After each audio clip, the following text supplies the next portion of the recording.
listening to the Gettin Salty Experience podcast. Oh, and away we go. We are back. Back from hiatus. Back from vacation. Back from the religious holidays. We're back. Nice. We are back. In case you didn't hear, we're back. Yep, welcome back to the Gettin Salty Experience. It's the only podcast in the whole wide world that brings the Firehouse kitchen table right into your house, wherever you're sitting. Your Look trailer at how park. excited he is. Look how Your excited trailer. he is. So excited. I'm excited It's all too. bottled up. I see you tonight in your bowling shirt, and I get excited. You know, I'm like, holy shit! What's He's all going excited on? because he's not going to actually get lost 65 times during the show. Whoa! I just want to introduce you guys to my new friend. He's Mr. Verizon Router, sitting right on my desk right now. I can't see it. There he is. Wow. Yeah, look at It's a that. vibrator. It's a Look at vibrator. that, Mr. Verizon Router. I guess. right on my I guess. desk. I guess That's why this he's is a happy. good time to then say, in memoriam, we would like to say goodbye to the Altice Router. Yeah. Goodbye, Altice Router. Goodbye, Altice. In memoriam. Yes. Doo-doo-doo-doo. There it He's is. all excited. He looks a little bit more excited than normal. I had a guy, my Verizon guy was great. Comes in, he goes, the first thing he says, I fucking hate Long Beach. I'm like, well, this is going to go well. Why does he hate Long Beach? What's his No problem? parking. He was actually a cool dude. And then he's Yeah. like, Throwing the F-bomb. He's he throwing goes, the what do you F-bomb got? at What do you got there? Oh, yeah, he was throwing F-bombs. I go, I got $7. He goes, Jesus Christ, $7. I was like, all right, straight two. I said, but here's a good thing. I tip well. So, all right, bud, let's do it. Here we go. And he ran a box Nice. downstairs for me. That looks like the flux capacitor or something over there. You Dude, got it over runs there. on I got one here, too. 1.21 gigawatts. I put into this thing. Yep, it's got a check mark on it. Yeah, no more. No, dude. No more making fun of me. No more. The kids must be happy checking too. They're playing internet with no video games. I don't got to yell at him. I don't got to run upstairs like a madman and say, "Get off the goddamn games!" and keep getting kicked off the freaking. All it took was a little bit of the old Verizon. Verizon. Now you're in. Yeah. Good, man. Good. Everybody had a good Easter or what? Yes, very nice. I had 30 people, a couple of Asians running around. We had a whole, it was all big family, 30 Did they people. get funny? Did you have to slap them, fire them down off the roof? And then your Nah, wife got no. funny, fired her down on top of it? No, they were all good. It's all Nice. All Yeah, right. man. Good. No more stroke. I had Passover and Easter. What a weekend. So I went from Nice. like terrible food on Friday to like amazing food on Sunday. So, I suffered good. So too. who just cooked like the Jesus. Sunday dinner? Who cooked the I Sunday did. dinner? This guy You right did? here. What'd you make? Like ham? No. I made some good steaks, some like really Wow. nice bone-in ribeye. Like this steak is Wow. awesome. What'd you Awesome. have on Friday night for the? Gefilte fish to die for. Horrible. Horrible. Yeah? But listen, it's. Was I there can't- anything good like potato latkes or something? What'd you have? Dude, Nothing? This Jewish cooking is killing me, man. I don't know what Yeah? they're doing over here. Huh. It's Just awful. like they killed Jesus. They're killing you with the cooking. Yeah, killing me with the cooking, bro. I don't know what to Yeah, tell similar. Yeah. But very similar. Yes, they whipped me. and- On Easter, do you wake up and say to your father-in-law, "Thank you for killing my savior. I appreciate it. Thank you." No, he skirts out of the house very quickly. Yeah? Because he knows. We watched the Passion of the Christ in the morning, so it's like. Did you really? I yeah, cry of every course. time when I watch that, bro. It's Every sad. time. Yeah, I It can't. really is listen. terrible. It's like reliving the Stations of the Cross, like through your Yeah. Catholic schooling. Yeah. For your whole life, only in one compact 2 hours. It's tough, Yeah. man. It's a tough story, but the greatest one ever told. Yeah. So Stations what of can the you do? Cross. Can you imagine? My mother goes there, so she goes, "I'm going to the Stations of the Cross tonight. Who's Still, coming huh? with me?" Holy I'm shit. like, yeah, nope, nah, nope. Yeah, I did that. I Yes. only did that a few times, if I remember right. Ah, man, it's long. Yeah. listen, man, it's Catholic- it's yeah, your 3 Catholic salvation, school bro. boys here, right? 3 good Catholic school boys here. Did you have meat on Friday? I did. Yep. I listen. I had Passover food, so it was Right. yeah. Right. All right. Yeah. Anyway, So what are we gonna do? We got to get to business first. we do got to get to a little bit of business. We only have the best sponsors in the game on this show, as you guys all know, and one of them is the New Jersey Fire Equipment Company. Mm. Established in 1930 and under the current ownership since 1987, the New Jersey Fire Equipment Company handles a complete line of fire department equipment and supplies. Headquartered in Greenbrook, the company operates full 3M Scott service facilities in Ridgefield Park and Toms River, staffed by 10 fully authorized Scott certified technicians with a fleet of 6 fully equipped service vans. All New Jersey Fire technicians and sales representatives are active or retired firefighters, officers or chief officers, career and volunteer. They understand the business and the importance of their work. New Jersey Fire has represented Scott since Earl Scott entered the SCBA business at the end of World War II. Among other leading manufacturers represented by New Jersey Fire are Globe and Firedex Turnout Gear, Mercedes Hose, Task Force Tips and Akron Brass, Hygenol, Firehooks, Arctic Compressors, MSA Carnes Helmets, ChemGuard Foam, Alkalite and Duo Safety Ladders, BA Face Shield Protectors, Truckman's Choice Saws, Grove's Gear Racks and Washer Dryers, Supervac Fans, RPI, Streamlight, and many others. A New Jersey incorporated and based company, sales and service are limited to the state of New Jersey. Find us now at www.njfe.com. That's www.njfe.com.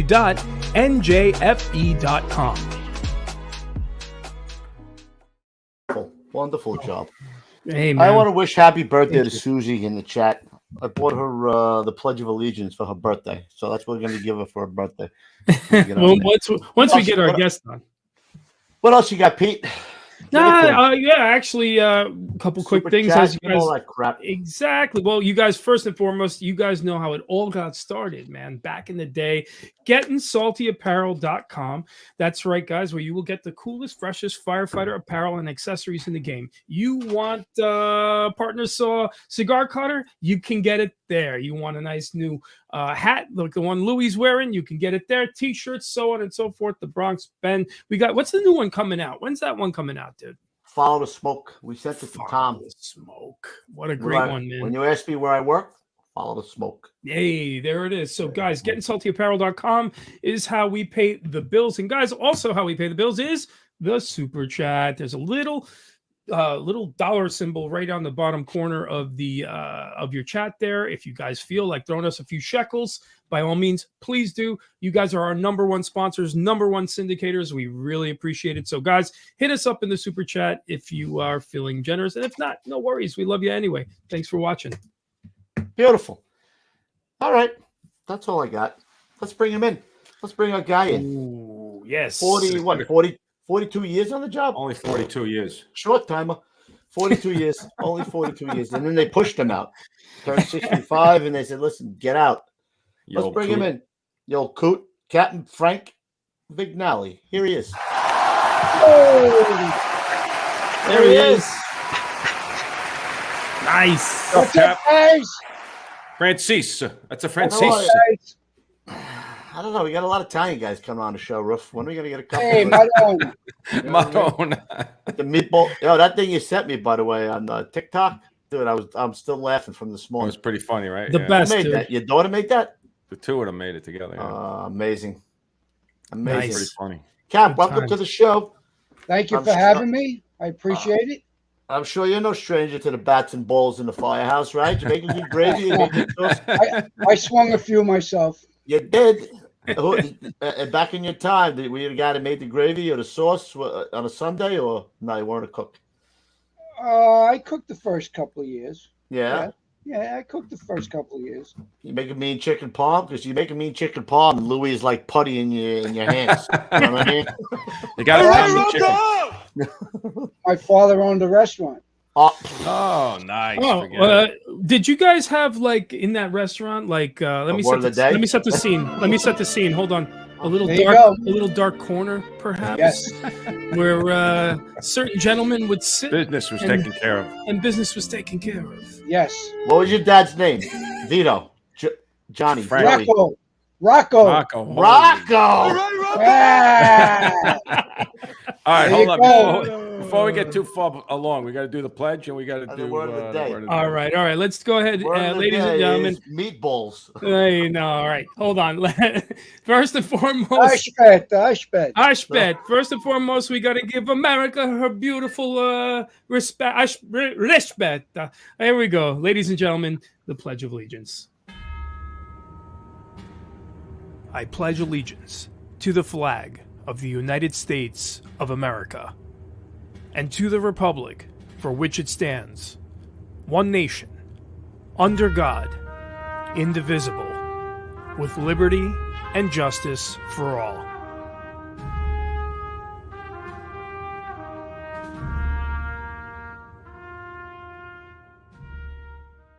Nice. That's my Amazing. favorite part of the show. We take them all, Pete. We take them all. We take the Guineas. We take the Asians. We take the Croatians. I say that. We take the Croatians. We take we take them all, the Krauts, into one country. We don't see color, bro. Remember that? That's Who right. is this? Who is this wrestler? You can't see me. You can't see me. I don't see color, bro. That's shit. what this country is. All Yeah, right. man. I'm done. Good times. I'm off my soapbox. And guys, you have one more thing here. We have the word of the day. And today's word of the day is Vigi. Viggy. Viggy, not Vigi. Viggy. Viggy. That's it. Vignali. It's Vidi Vigi Vici. Veni Vigi Viti. What are you drinking there, Cap? What do you got there? I like my Johnny Black on ice. Good stuff. Very nice. Good stuff. So nice. Nice. Not a big drinker, but I like to have one every once in a while. Every me once in a too. while. Who Me doesn't? too. Yep. Who doesn't? Every single night, just to wipe Speaking away of my which, tears. well, let's talk about the early days with Viggy. Where'd you grow up, Cap? Born and raised in the Bronx. Went to school in the Bronx. My family's from the other side. They all came from Italy. I'm first generation. Nobody else was in civil service. I was the first one. I went to high school in the Bronx. I went to grammar school in the Bronx. I went to John Jay College. I got my criminal justice degree, and I wanted to be a police officer as bad as I just wanted to be a police officer. Really? Is that right? And then in 1975, they had the fiscal crisis, and all the classes were canceled, and I was twiddling my thumbs, and I was working in a liquor store while I was going to college, and a gentleman walked in who was in Engine 71, and he said to me, "What are you going to do?" I says, "Well, my class is canceled." So he says, "Well, get on the fire department." I says, "I actually just took the test. What number are you?" He says, "I'm 390 out of 8,000. I'll get you into 71 engine." And that's what he told me. And then we went from there. Wow. So, how come you weren't working in the restaurant? Well, I was, but my sister was, my mother was, everybody was, and I was like the oddball. I worked a little bit, but I kind of shied away from it a little bit. You got tired of stirring the gravy and rolling the meatballs. Now, here's how ironic everything was. The restaurant was 4 blocks away from Engine 71. And it was 6 blocks away from 41 Engine. That's crazy. And we'll get to that later on, but that's another story. So what was the name of the restaurant, Cap? Back in Rocky's the day? Restaurant. What else? Rocky's Restaurant. Hey, Rocky's Italian Restaurant. Wow. I thought it might have been called Viggy's or something. I don't know. Hey. Oh, Madonna! I just got started. Oof. I'm about to be finished. My God. I'll get you there quick. Don't worry. We'll get you there. Rocco's. All right. What year did the restaurant open? I'm interested in the restaurant. In the 50s, late 50s, and all the 60s. And my father worked into the late 70s and then passed away. Oh man, that's a hard business to be in. You're basically living in that restaurant, man. No doubt. It's a tough game. And it's funny because right before he opened the restaurant, he worked in a piano factory, and we actually have a picture that will. That's the factory that's completely engulfed. Is that the place? Oh my God! My father worked there, and the funny thing is, the officer on that day was Ed Keating, and we'll get to Ed Keating later. But my father worked in that building before he opened up the restaurant. Unbelievable. He wasn't working there afterwards, like putting the long paper towels dipped in stuff in there, right? Rocco, I got a side job for you, Rocco. All right, Rocco. So Cap, you had already taken the test when you spoke to that guy when the guy came in. You had already taken it. Yes, and he was moonlighting as a delivery man, and he came into the liquor store, and he said to me, what are you doing? I says, well, I'm excited. I'm on the fire department. He goes, I'm a firefighter. I says, well, how can you do that? He goes, well, I have a second job because we don't get paid too much. What a shock. A fireman with a second job. Never heard of it. So he said to me, I'll get you into my house. And I said, where is it? He said 71, which was on Park Avenue, which is 2 blocks over from Melrose, which is where my father had the restaurant. I says, oh, yeah, I'll get in. But then when I went to Probie school, apparently 71 was full because Chief Nemenchek, I don't know if anybody remembers Chief Nemenchek. I heard the name. Yeah. He wrote the vacant buildings bulletin. Right. He was getting me into 71, but it was full, so they put me in the next firehouse, which was 41. That's not bad. And I was born 2 blocks away. Look at me. Right on. Look at that. Me and Mom in the neighborhood. Huh? Wait a minute. Was that firehouse full, or was that firefighter who came by full of shit? Which one is it? I don't know. I'll get you over to 71. Actually, Bobby Manfredonia, great guy. His son is presently a lieutenant in the job in the 7th Division. Wow. No, it was actually full because when I got to 41, they were actually over their 25-man limit. Really? So I went into 41 engine. 41 is a great place. Yeah. And that was in 1978. You went to Probie school? Time out. I got the timeline here. Appointed 10/14. Oh, man, we got the same appointment date. But, yeah, it was maybe 2 decades later. 78, the guy got on. And I got something for you right here. Whoa! I had some here. Mackerel. Mutton Chops McGee. What's going on with that? That was my Probie picture. Wow. 1978. Looking good. October 14th. You sure that wasn't the picture at Ellis Island when you came over? That could have been my father. Shit. So I was quite lucky. I went into Probie school, and I was there in a transition time. So you got to remember now, 70. There's a lot of people that say the busiest time in the fire department was 59 to 79. Who says it was 65 to 85? Well, I got on in 78. There I am by the, that was a tiller. And by the way, there was no bunker gear at that time. As you can see, we had, and I'll tell you a story about that. But it was a transitional time. We had brass butts, brass hose. We had radios just came in. There was maybe only 2 or 3 tower ladders out there. I had to learn the old mask and the new 4.5 mask. So we had the old suitcase mask and we had the 4.5. And I was praying that whatever company I was assigned to, I would get the 4.5. Because when I went into the smokehouse with the old mask, I was devastated. I said, what the hell am I getting myself into? That was bad shit. And so the test was hard, but everything was fine. And I was lucky. I had a great Probie class. I had guys like Mike Marone, Chief Mike Marone, Mike Pusaferi, William Seelick, Steven Sanfilippo, Tommy Galvin. Mike Pusaferi, was that junior or senior? Was that the young? Well, I had Mike Pusaferi. I think that was the father. I worked with the son who was a 16 truck. It was a captain. Yeah, we had Mike Marone was a borough commander. William Seelick was in charge of SOC. Yeah, we had Sanfilippo that did all foam. We had Galvin that was head of I also had Vinnie Fowler, who passed away on June 4th. Yeah. We had Ronald Barker, and we had another guy here that passed away. And then I got appointed. And, I was a little snot-nosed little kid, Italian kid, went to parochial school, followed orders. I didn't know what the hell was going on. I went into Probie school, and I got a quick story for you. One day, the drill sergeants were a pain in the ass. They broke your balls.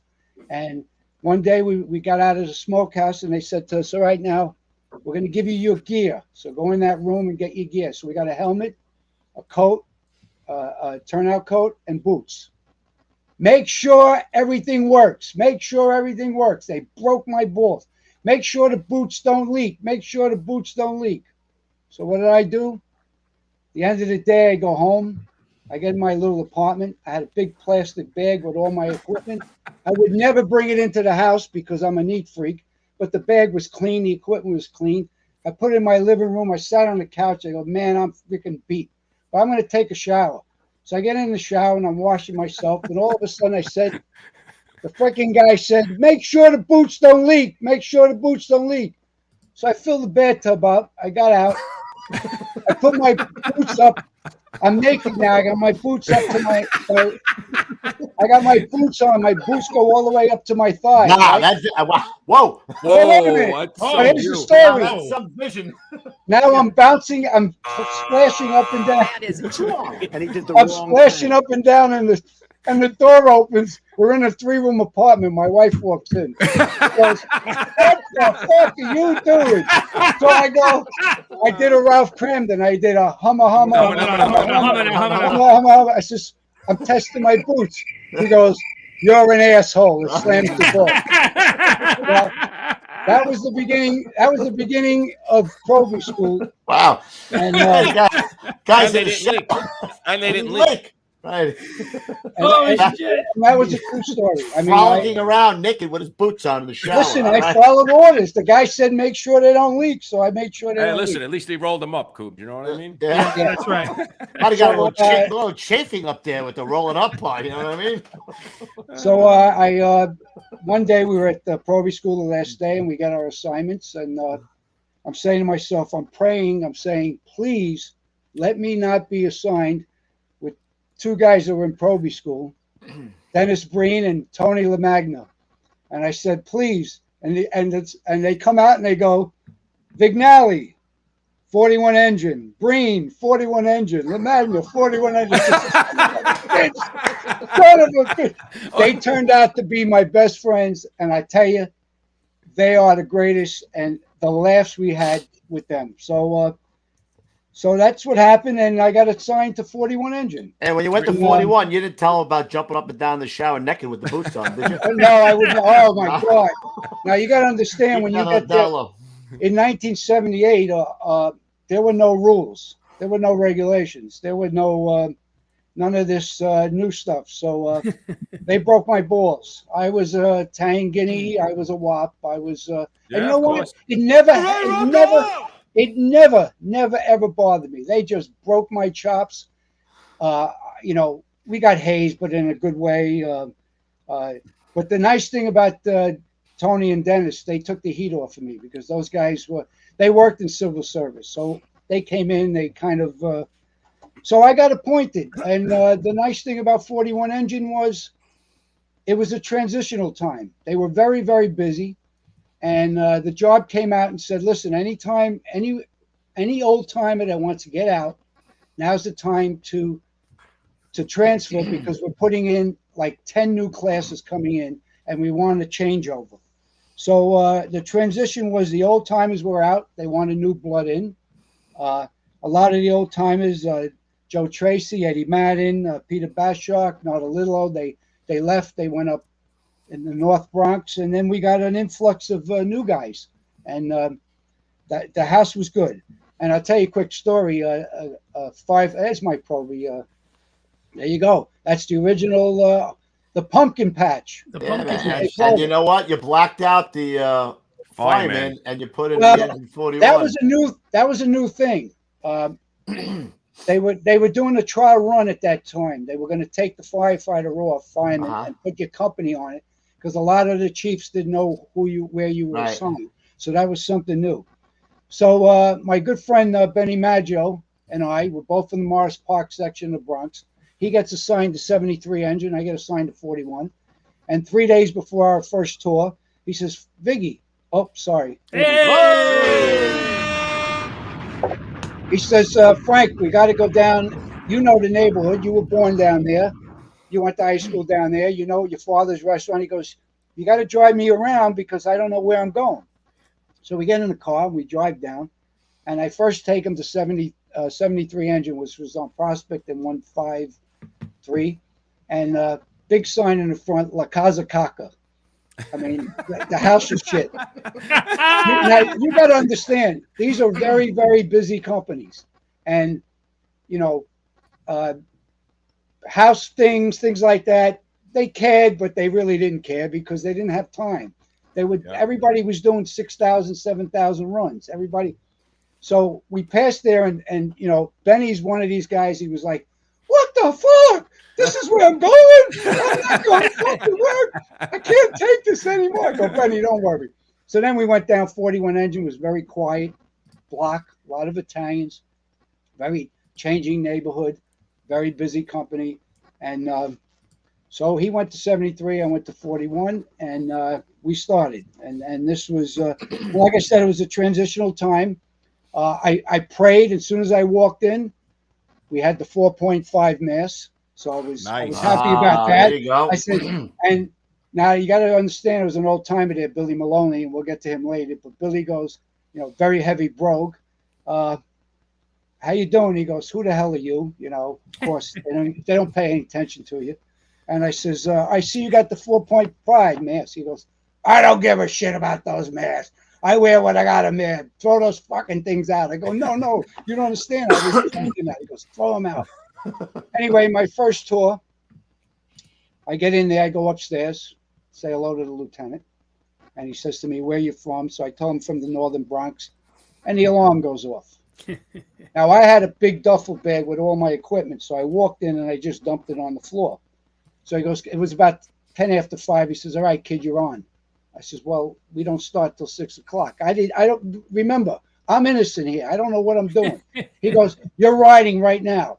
So I run downstairs. I put all my equipment on, and we're going to this box. And I hear a 1075, so we have a job. I don't know what I'm doing. All I know is my thumbs and my feet are killing me. Here I am in my first job, but it's killing me. We get to the job. We're second due. We back up the line. Then out of nowhere, they put me in front of the line. I was like happy. I squirted some water. We come outside. We're losing the hose, and I realized I got my left boot on my right side, my right boot on my left side. I got my left glove on my right hand, and my right glove on my head. My thumbs are inside out. They're fucking red. My feet are killing me. I was a nervous wreck. Hey, Cap, Nervous wreck. you're doing it wrong. Doing it. You got it. You're doing it wrong. Right. Did you ride the back step yet, or you were in the rig? We still ride the Now, back step? I'm going to get to that. You know, 41 had an old rig, and we rode the back step. We had no cabs. We rode the back step. I know my second night, we had a job coming back. It was 4 a.m.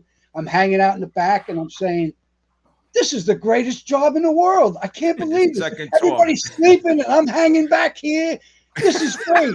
Little I know, 25 years later, I said to myself, "Crazy bastard, you could have been home sleeping. I thought I was great." This is great. This is great. You know. So anyway, a lot of the old timers left, but a great many of the old timers, and if I have a moment, I would love to say a few of them. Sure. We had Freddie Degorski, John Gentili, Bobby Morrison, Frankie Simmons, Sam Marquez, Billy Maloney, heavy brogue. Oh, Billy Maloney. Jerry Bellingham, Dr. Bellingham, John Oletta, Jimmy Brown Eisen, Jimmy Pavogo, John Brown, Tommy Sheridan.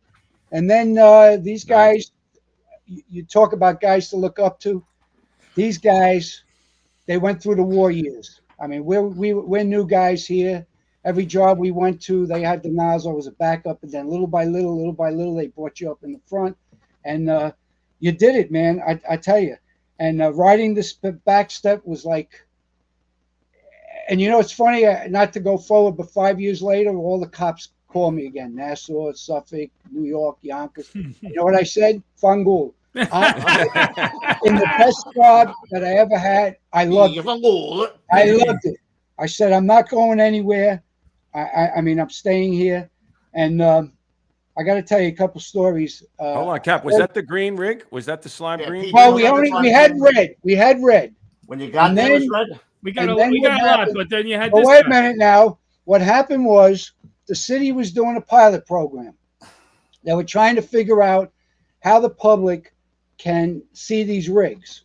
And so what they did is they had an experiment, and they put in the green rigs. We were, you know, we got our balls broken by every company in the Bronx. They call the slime green. So we ended up getting a green rig.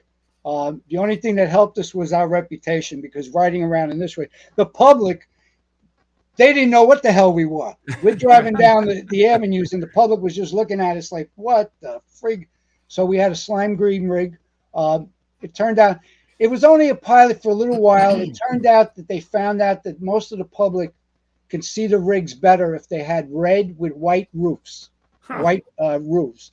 That the green didn't really work out, so they kind of left it. I know Yonkers, a few of the volley. Like this one right here. Oh, there you go. There's Who is that guy? Who's that handsome guy? Well, notice how pumped up I am. Looks like he worked at Chippendales, that guy. Biggie used to lift the heavy weights at that time. Oh, Viggy.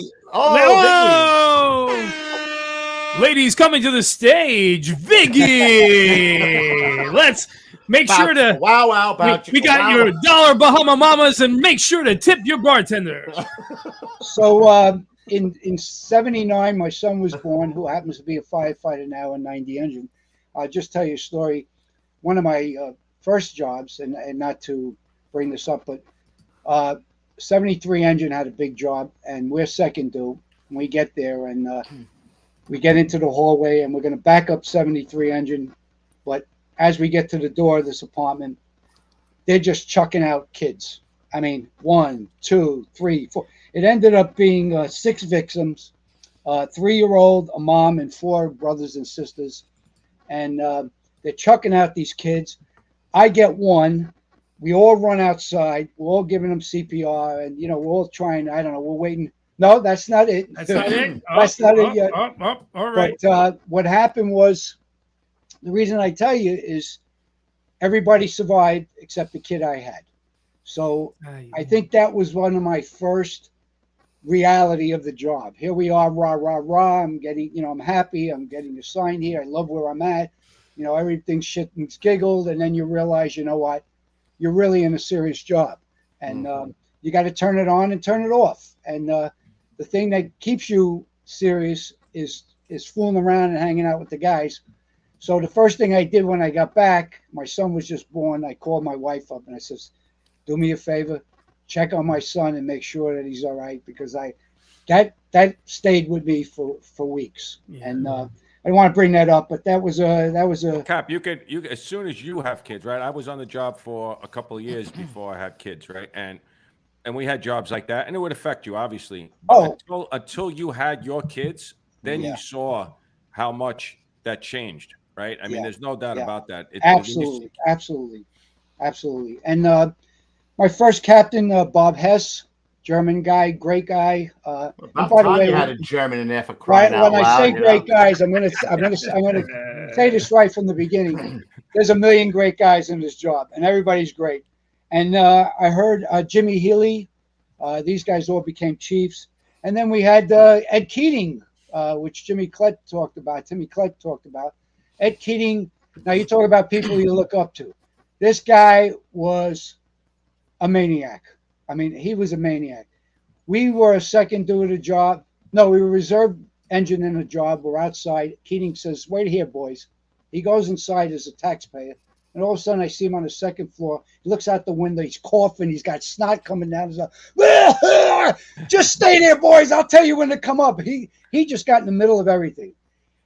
So we get back to quarters, and his helmet. If you've seen his helmet, you talk about Bronx bend. Well, he had curved bends. He had no rim. He had nothing. All of a sudden, a big chief comes in one day. Keating was off. I'm working. He comes in. He has a roll call. He's checking safety equipment. On the shelf is this helmet. This chief comes in, stops, looks at this helmet, and goes, holy shit, whose helmet is this? So we go, well, he goes, this is the famous. He goes, I don't want to know. Leave the freaking helmet there. Forget I even came here. I'm out of here. Because he left because he didn't want to deal with Eddie Keating's helmet. I'm telling you, this is a guy.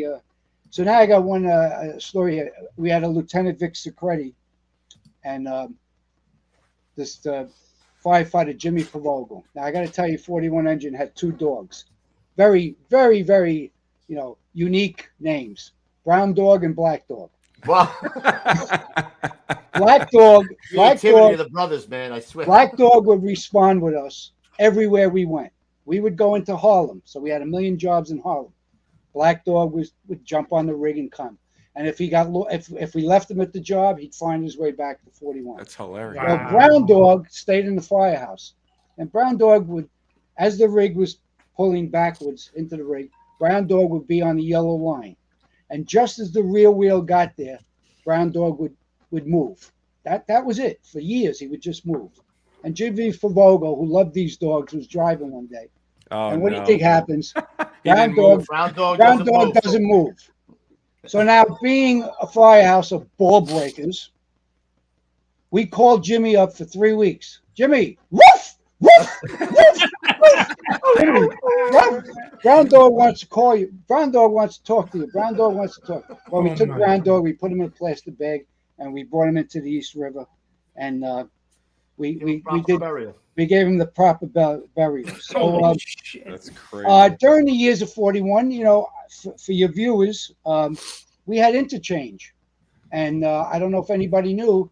First off, we were very busy, so we had 41-1 and 41-2, two sections. Wow. Each were doing 7,000 runs. As I got there, they were disbanding 41-2. There was Squad 5 before they had 41-2. And actually, Jimmy Pavogo always brags that he got reassigned 5 times and never left the Firehouse because he was in 41, 41-2, Squad 5, back to 41. I like it. So we had multiple units. Finally, we settled in 41-1 and 41, and that was it. But we had an interchange, and that what would happen is because they were so busy, every 5th day or so, we would interchange with a company from Queens. So a company from Queens would come over to 41. We go into, I forget what number, 250, something like that. I can't deal with more than 2 double figures. So if you deal with triple figures, I get lost. Anyway, that lasted my first 6 months on the job. And then the last 6 months, the next 6 months, we would never go. They would call up and go, all right, we'll be there in an hour. No, don't worry about it. We're staying. Because nobody wanted to miss work. Nobody wants to leave that place anyway, right? I remember my first few vacations. Nobody wanted to go on vacations. After 10 years, though, my wife would have to kick me out because I was holding on to the door. But the first 10 years, you didn't want to miss vacation. You didn't want to go on vacation. I told you. I say that all the time. People don't understand that. I couldn't. You don't want to go on vacation. There's no such thing as vacation. Yep. Nice. What was going on in this? What was this one right here? That's a great All picture. right. So now, in the middle of the shelf is Dr. Bellingham. When I got to 41, he was the doctor. I had to go see him. They put you up on the table, and you had to be examined by Dr. Bellingham. He actually was a nurse, but he had to examine you. So, that was an ordeal all in itself. On the left is my man, Buzzy, Bruce Andrews. That's Bellingham, guy to look up to. That's me. And on the right is Al Gonzalez, Gonzo, who ended up being captain of 34 truck, I believe.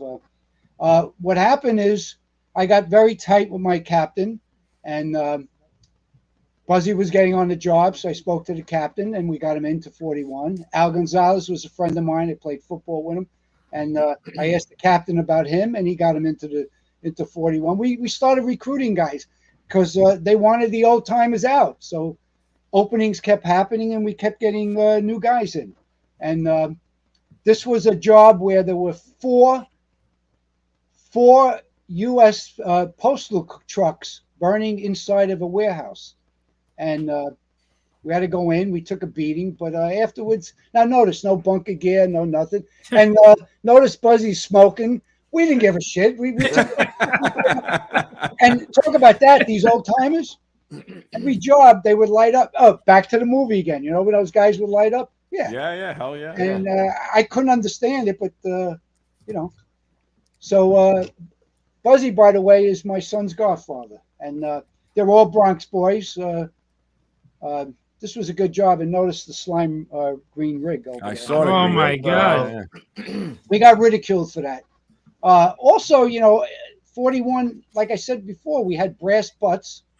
We had. The hose was friggin' heavy. Yeah, man. The roll-ups were all brass, but very quickly, during this time, it was a very transitional time. So very quickly now, we got rid of the old mask. We got the 4.5. Suddenly, they got rid of the nozzles, and they brought in the newer nozzles that were much lighter. Finally, we got rid of the roll-ups, and we got the newer hose. And let me tell you something. I was thanking the Lord because those friggin' things were so heavy. I don't know if I would do the job with a brass nozzle today. Man, oh man, I'll tell you. And the 2.5-inch hoses, they were freaking heavy. Oh my God, I could imagine. So, Petey, show that picture with the fire with the Captain. I think. Oh yeah, that's 41 engine right there, no right? joke. Okay, no so now joke. we're back to Ed Keating. Now, if you can tell by his helmet, it's flat. There's no. So that's him right there. Yeah, there's Ed Keating, and you can see his helmet is really. And by the way, he wore it on the side because it didn't fit him. So he didn't freaking need a helmet. He just so.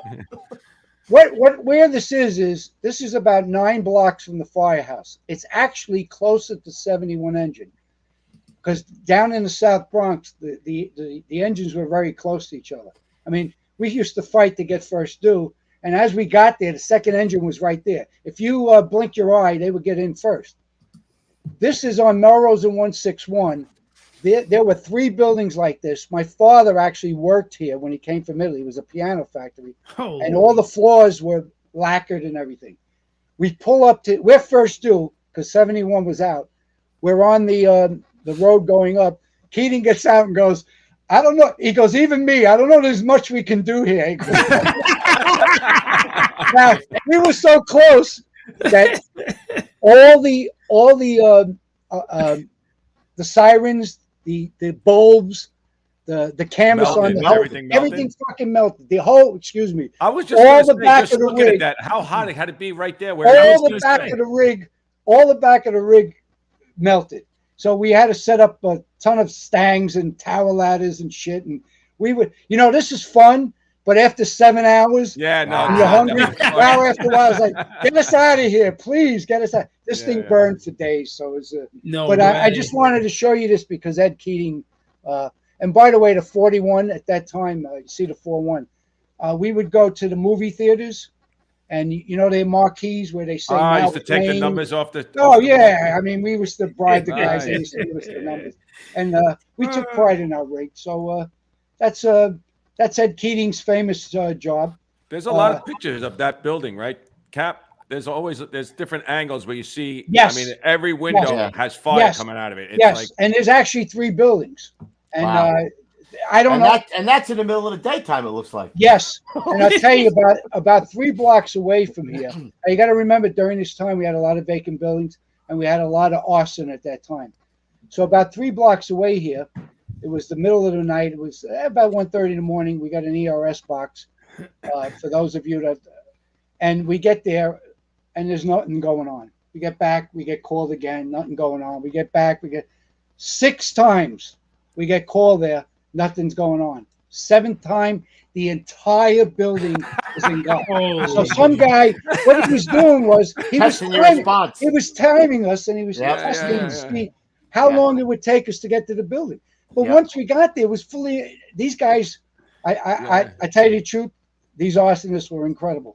I mean, I don't know how they did it, but it was fucking. Hey, Cap, I always wanted that building. I always wondered about that building. How you got fire out every window so fast? Like it was incredible. Like look at that picture. It looks like you said, it looks like it just pulled up and there's not even a line. How long did it take us to get there? 4 minutes. Right. 4 minutes. And 7 hours. And even if it was delayed 5 minutes, some civilians saw it and called it in.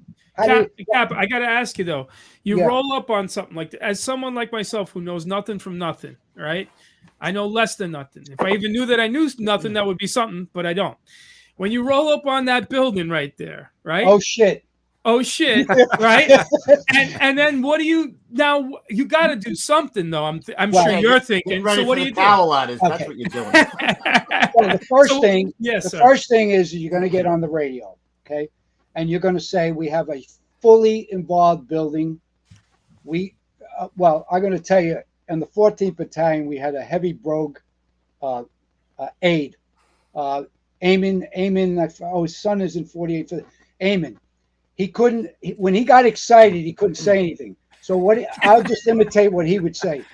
Send more rigs, man. Send more rigs. What do you got there? We got fireman. We got firemen. Send more rigs. I don't do shit. Rigs. We need rigs. Anyway, when he got excited, he couldn't say, we got 1075. We need it. He just would scream out, I don't care, man. Just send me rigs. What you would do is get on the radio and just say, we have fully involved buildings. We would have a second alarm, third alarm on arrival. Send us some tower ladders. Get the deputy. Through experience, you need help. Right. I mean, you need help. Right. And by the way, I'm sorry if I talk with my hands in them. Oh, please. We Anyway, figured that. Dude, that's an incredible job. And then so you get the tower ladders, and you said it burned for days. How many days were they on the scene, like guys on and off on shifts? Let's see. We went back. It was 3 days. Well, you know what happened? The buildings all collapsed. They all collapsed. Yeah. Because what happens is the insides burn and everything falls, and Black Dog was there, and Brown Dog was there too. I mean, so. What's there now, Cap? Poor old Brown Dog. If you go over the bridge from Webster Avenue, turns into Melrose. I think there's like a lumber yard or a plumbing store there now. It's actually, I don't think they built anything there now. I haven't been down there in a while. I do go down once in a while, but it's just incredible. But anyway, this was a transitional time, so we finally got all the good hoses, the 4.5, everything like that. We have a couple of stories. 41 was great. I mean, it's my first house, and I got to tell you that your first house is always your greatest house. I mean, when I got later on, went to 51, 38, 51, they were fantastic. But your first house makes the greatest impression. We're in the kitchen one day, and we got an influx of new guys. Like I said, Al Gonzalez came in, Bruce, Mike Finelli. We got Bobby Holiday, Bobby Hamilton, John Hassett, Freddie Guerra, Bobby D'Elia, Chucky White, Frankie Bazzi-Galoup. I don't know if you ever heard of him. Neil Halpin, Al Moyer, Bobby LaSalle. Well, Al Moyer was sort of like me, little innocent French guy. I was an Italian guy, but we're innocent. We don't know what civil service is about. So I'm in the kitchen, and Dennis Breen is cooking Cornish hens. Now, Cornish hens there's only 6 of us in the company. We're a single company, by the way. He takes the tray out, and there's 6 little Cornish hens sticking there. So Al Moyer walks in and goes, "What are we eating tonight?" So Dennis Breen, little wise guy, goes, "What do you think we're eating?" So he takes the Cornish hens, he whips out his thing, and he sticks one of his things inside the Cornish hen. So Al Moyer goes, "Jesus Christ, I ain't freaking eating that." So he takes a couple of toothpicks, and he puts it in the Cornish hens. He goes, "That's the one, that's the one I'm not eating." Right. Puts it back in the oven. Now, what do you think Dennis Breen did? Change the toothpicks. He put toothpicks in every one. Toothpicks in every single one. It was either that or stick a sting in every one of them. Yes, right. Which we still don't know what he did, right? So we go to eat, and I'm not freaking eating. I'm not eating. So, and we also had in our company. Okay. Now I'm going to tell you what this is. Is that Black Dog right there? There's Black Dog right there. Hey! Let me tell you something. When Black Dog, as we were leaving the firehouse, if Black Dog didn't get on the rig, he would run 3 blocks, and we would open the door, and as we're going, he would jump in. Come on. The thing about Black Dog, though, we would give him a shower, and 5 minutes later, he'd go rolling shit. Oh, God. Dogs, I don't know what well, this is. I'm going to tell you about this because this was all over the newspaper. It was an hour. It was called an hour and 41 engine. We get called to a massive rubbish fire down by the markets. The markets would burn all their fruit and vegetables at the end of the day. So here we are putting out this rubbish fire, and it was good practice, using all the black dogs running around eating all the fruit and everything. We get in the rig, and we're coming across the 149th Street Bridge, and we hear a lady screaming. She's screaming that somebody just stole her pocketbook. So we make a U-turn, and there's a guy running down across the bridge. So we chase him. We jump out. Eddie Rayner over here has got a hook. John Brown's got an axe in his hand. So we corner the guy, and we got all these tools, and he's shaking his pants. And as we're doing that, we have people on the other side of the bridge screaming that somebody's having an epileptic fit. So Sammy Marquez, who was a semi-nurse, he took classes in that, jumps in the rig. So we put out a fire. We say we got a criminal, and we saved Help an the epileptic victim. fit all in an hour. They put us in the newspaper. They wrote a big article about us, and they took a picture. And as you could see, they like to screw around. Eddie Rader makes sure he's sleeping. Frankie Simmons just put his head down. You know, me, I'm innocent. I got to take the picture because that's what they want to do. But I got to tell you a story about Who's the boss there? He looks like a tough son of a Victor bitch, man. Secretti. Man, he looks tough. Now, Victor Secretti one day is sitting in. We went to a job and we're coming back, and Jimmy Pavogel's driving. Now, they used to have fart fights in the front seat.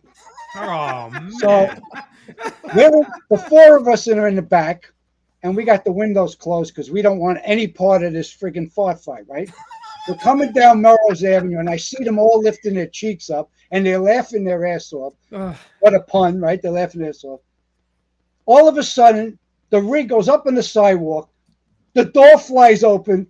Jimmy Pavogel jumps out, and he goes, I give up. You won. I give up. And then you look at Vic Secretti, and he bows to him, He goes, and Vic Secretti's got a big smirk on his face, like, I won. So he won the fart fight in the front. All right. So I tell you, hilarious thing. Coobs would have won that. Great. Allegedly. Yeah, great. Oh, my Great face guys. hurts. Now you got to understand also, again, transition time. I'm on the watch, and I had the bells. We still had the bells. You got to remember there were bells. The alarms were the bells. Then the voice alarm came. Then the computer. Now the bells were the backup to the voice alarm, and then when the computer came up, the voice alarm was the backup to the computer.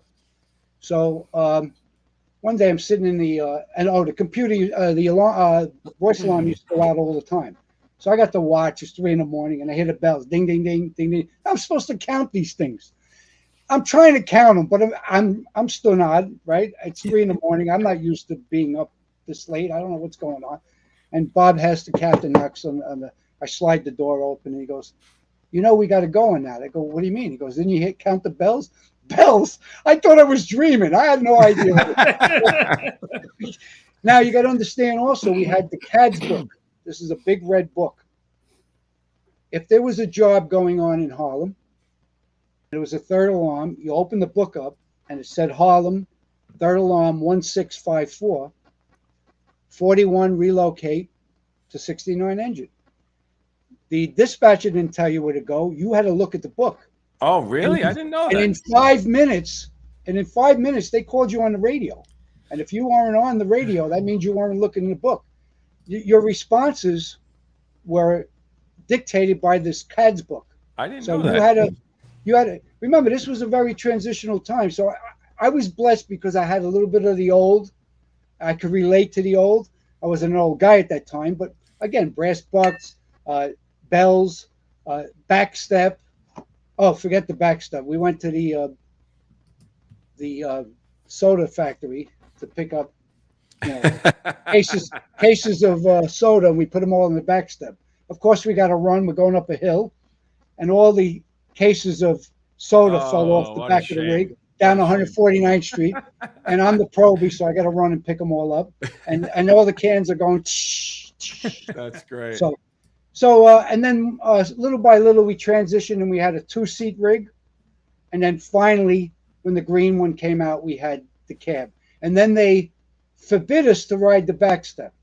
We still did a little bit, and then that got played out, and then they made it a safety issue, so that was the. What year was that, Cap? Did they stop? They started really implementing and cutting down again. 83. 82, 83. It was very quick. From 78 to 83, 84 was a lot of big changes right there. And then the new guys came. Yeah, I remember, I don't want to stand here. We're loading the hose over here, and across the street there's another job.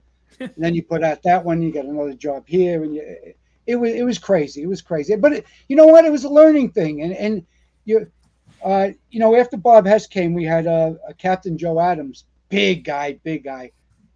We get to a vacant building, 3 floors are going. We're on the 3rd floor. We get to the top of the landing. It's coming out of 4 apartments. Everything's vacant, right? So Captain Adams goes, "Stay here, kid. Wait for water."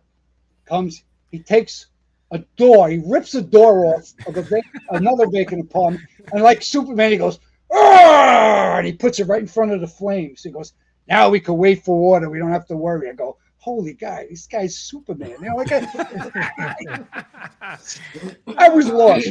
But this is how I was trained, and I loved it. Billy Maloney was crazy. Bobby Morrison, all these guys, they of course set me up a couple of times.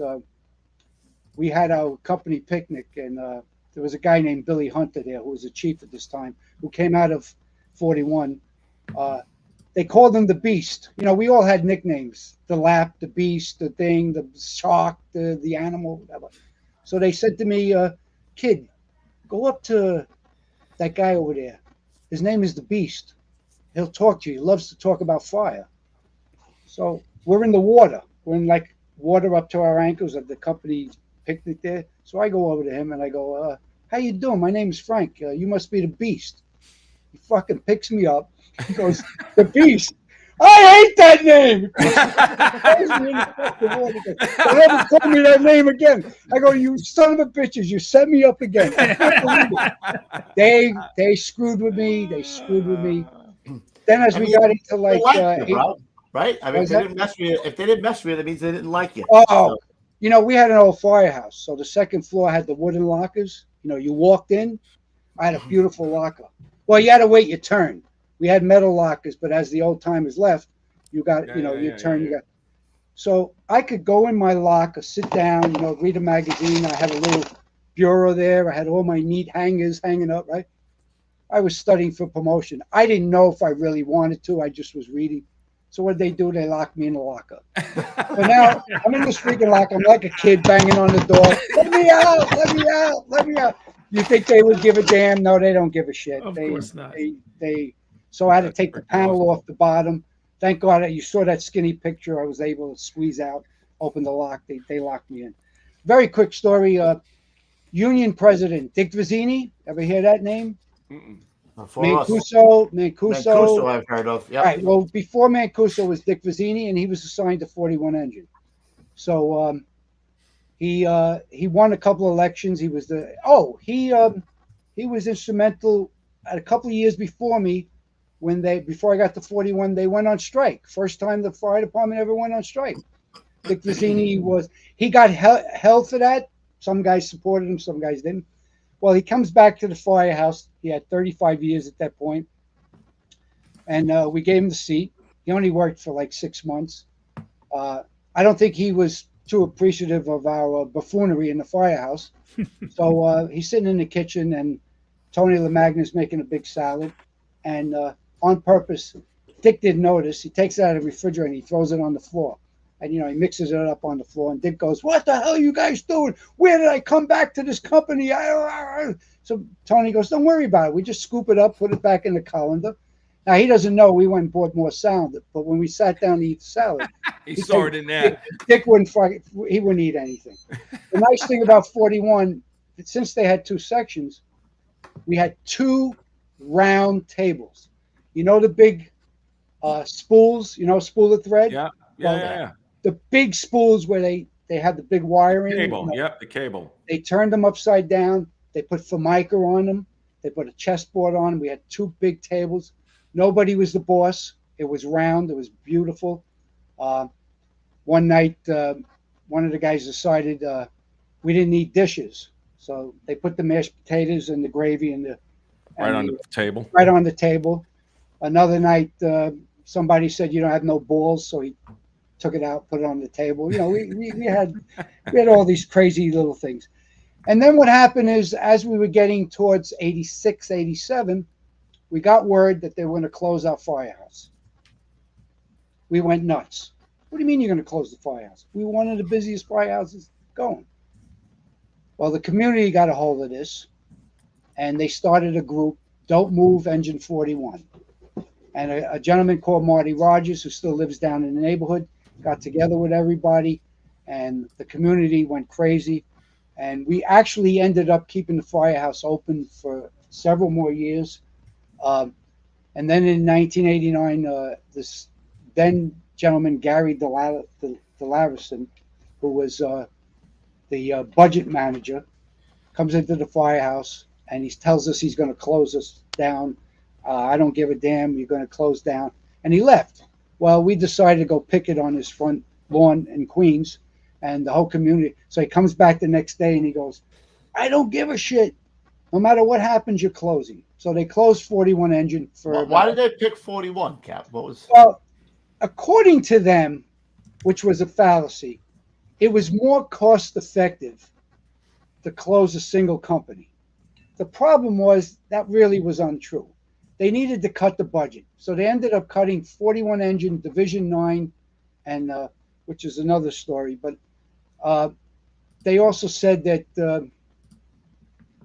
it was cost effective and there were too many firehouses down there. But we told them they were so busy, there were so many jobs. And they ended up reopening. And well, I'll get to that later. But so that was my one other thing. We had the super pumper back then. I don't know if you know super pumper. Yep. Today we have the satellites. Yeah. There's designated little things that pump. Well, back then they had the super pumper. It was a big trailer, and I know we had massive jobs with it. But let me tell you something. If you were near this thing, you had to cover your ears because they. Another day we dressed up Dennis Breen as a bum. We put him on a creeper. We sent him down 149th Street begging. We covered him up, and he made $2.60. So that was pretty good. And so there's a picture. I'm sorry, we were stationed not too far from Yankee Stadium. Yeah, Pete, you got the picture with Louis Pinella. 68 and 49 were by Yankee Stadium. 71 was by Yankee Stadium. But we used to go there all the time by Yankee Stadium. We were only about 11 blocks. And one day we were parked outside and we saw the back door open, the gate. So we went in and we got a couple of pictures with Lou Pinella and Reggie Jackson. Cool. He put a helmet on and, he was an envy of us. And we were like, again, doing the hummer, like here we are. And they broke my balls because Reggie Jackson said he wanted to leave. And I kept saying, don't leave, Reggie. That was when he was in negotiation. So for the next 2 years, I was, don't leave, Reggie. Don't leave. That was my claim to fame because, right. So that was a great picture. And of course, they broke my balls all day long. I was driving home and they put rocks in my hubcaps. They put brown dog with shit in. They did that to me too, Cap. Yeah, they put brown dog in the back seat. He was sleeping. I drove all the way home. I didn't know. Brown dog. They put bags of garbage in my seat. Good brothers. You're gonna love them. So when they did close 41, well, right before they closed. Yep. I'm going to get to why I'm bringing this up. Again, this was a transitional time. 92 and 44, 50 and 19. 92 was called to the Rock for training. And instead of, now when you go to the Rock for training, you got to punch into the computer just came out. So you got to punch in, you're not 10-8, you're out of service. But at that time, they didn't know that. So they put 10-8. And another company was doing something out, and they put 10-8, but they were out of service. They had something with their rig. So what happened is there was a big fire on 162 in the concourse, and 41 Engine ended up being first due because of this snafu with all the companies. And that was the time where I made a small grab, and I don't want to bring light to that because it just happened to be in the right place at the right time. But 41 Engine happened to be first due 14 blocks away because of this snafu. All the job thought these companies were 10-8, but one was at the Rock and one was out of service. So there's a picture. I think you got that picture, Pete. Yeah, and the reason I bring this picture up, not to bring myself up, but that became the rallying call for 41 Engine to stay open. Look what we did. Look what we did. How can you close us? there were many more other things that were going Go on. with the kid, Pete. Yeah, I got it. Sorry. Yep, there it is. And as you could see, I was in 41, but I had left to go to ladder 4-1 because I never saw this picture. And a quick story about this. My family kept going up to Lake George every year, and we had a caravan of about 18 cars going up to Lake George. We had like 50 people. And up there around exit 18 near Saugerties or something, I stopped at one of these truck stops. We didn't have cell phones. We had our handy talkies. We would talk to each other. So we stopped at the truck stop. We went in the bathroom. So I go into the store that had sold candy and cup, and they had a book stand. You know, those ones that turn. So I'm turning the book stand, and I come to a little book, a little paperback. It said New York City Fire Marshals. So I take the book and I'm flipping through the. I get to page 50, and there's my picture in this book. I have no idea. I never saw this picture. I didn't even know where it came from. Wow. 15 years later, I found out that the chauffeur from Rescue 3, Bob Athenis, took this picture. I didn't even know. They had it in this fire marshal book. Wow. So here I am, 20 exits out of New York, and I'm like, I'm looking around going, Hey, here I am. Did the kid make it, Cap? Yes. And the funny Nice. thing about this kid,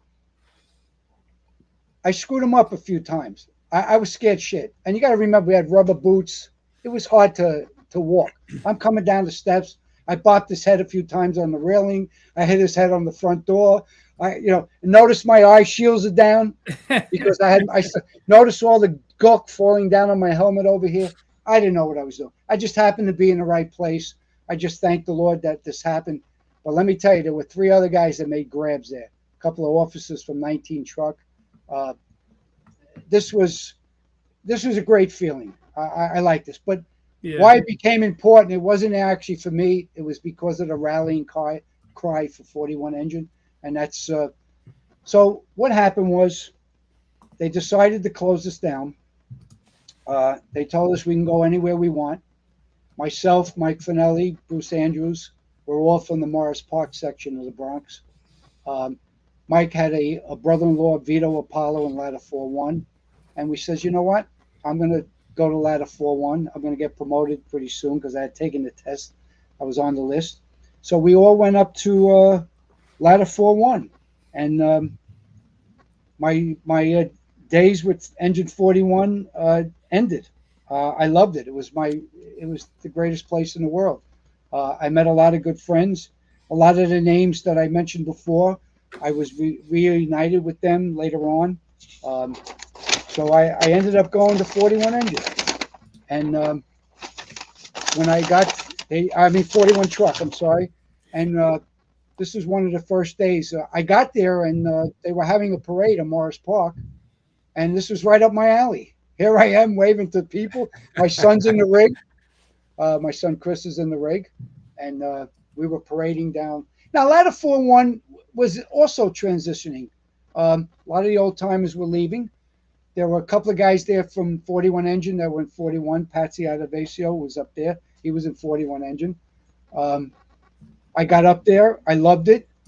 It was a good house. When I got there, the day I got there, it was May of '89. I walked into the firehouse to tell Mike Vignali, we went up to talk to the captain.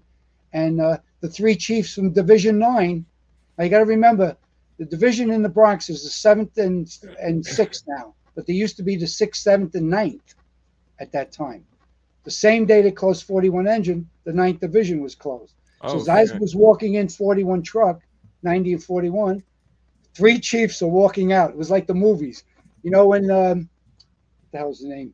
He's putting a cup in his box and he's leaving, you know. So the chiefs are all putting their belongings in the box. I'm walking in and the chiefs are walking out because they closed the 9th Division also. Wow. Oh, shit. So I ended up going to 41 Truck for about 15 months.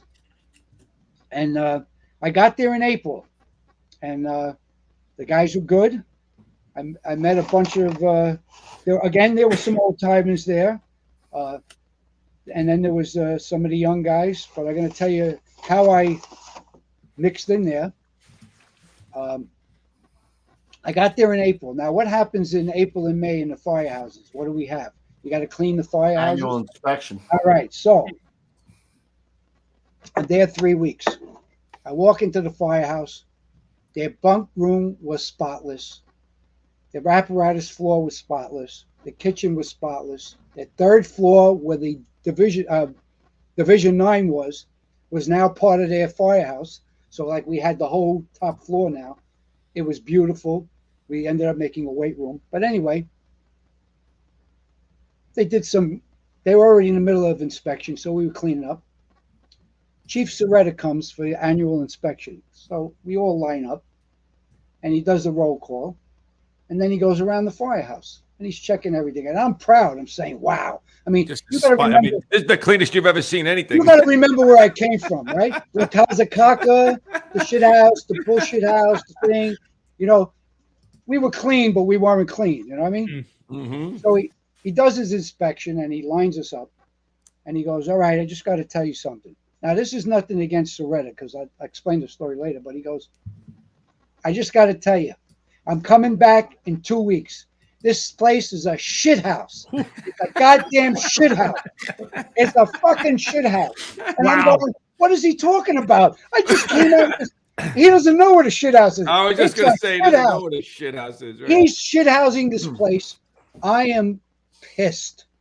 I just got there, and I am pissed. He raved and ran for 10 minutes about shit house, and then he goes, I'll be back in 3 weeks. As he's leaving, I leave, I go outside and I catch him in the car. Chief, can I talk to you a minute? I go, listen, I just got here.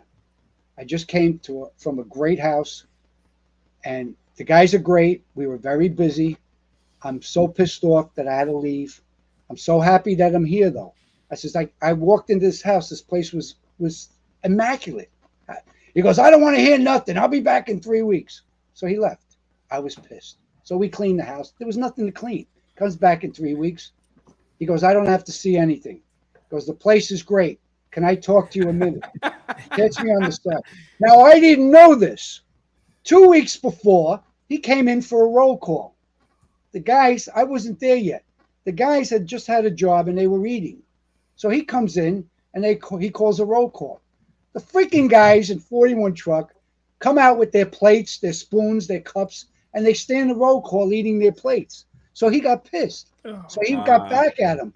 But I didn't know anything about this. So I'm stuck in the middle here. So he takes me on the side and he goes, listen, I apologize. He goes, but I had to do this and you're not part of it. So that was the shithouse story. But I'm glad he he cleared that up. Yeah, he explained it to you. Yeah. 9041 was the pride of my neighborhood. I mean, I lived about 1.5 miles away, so I was kind of happy. Now we got a different cast of characters, obviously. There was a guy named Dougie Chismania. He just used to walk around. He looked like he was in Cloud 9. And he would stop you. He would stop you, and he would just go, Frank, you know who was asking for you? No, who, Dougie? Nobody. Nobody. I knew you were and the next day he'd stop you and say the same thing. I go, I know, Dougie, nobody. So we had Patsy Adavasio, who was in 41 Engine. He came over there. We had Mike Saliano, George Hacker, Vito Apollo, Kenny Stefanak, Dominic Caleri, John Hessler, Richie Alexander, Marty Howe, Bobby Hall, Sal Barisi, John Giebler, Frankie Keene. All these guys got promoted later on. And I ran into them later on. So I stayed there about 15 months. They reopened 41 Engine. So all the guys that stayed in the neighborhood, who went to 60 and 17, who went to 83 and 29, who went to 71, they all went back to 41. I didn't go back because I knew I was getting promoted in a few months. So I said, I'm going to go back, start all over again. And the other reason I didn't go back was they took 41 Engine, and a chief named John Keenan, a captain at that time, came down, and he asked 41 Engine to become Enhanced 41. That was the name. And he wanted to mix some of the old guys with new guys that were from SOC. And he wanted to make it almost like a rescue company, but more like a squad. But they didn't call it squad. They called it Enhanced 41. The problem was they were responding to the North Bronx. They were responding to Harlem. They were responding. So the community went nuts. They said, you gave us back your company, but they're never here. So the city did a little bit of, and they made them a squad. And that was the same time the city took 5 engine companies, and the union got pissed because they were going to make 5 extra companies and make them a squad. What did they do? They took 5 engines and made them a squad. So engine 61 became squad 61. 41 engine became squad 41. I'm sure there's some triple numbers out there that I can't remember. What other squads are out there? They made them all at the same time. 252, 288, 270. So I stayed in 41 truck, and I had a good time there.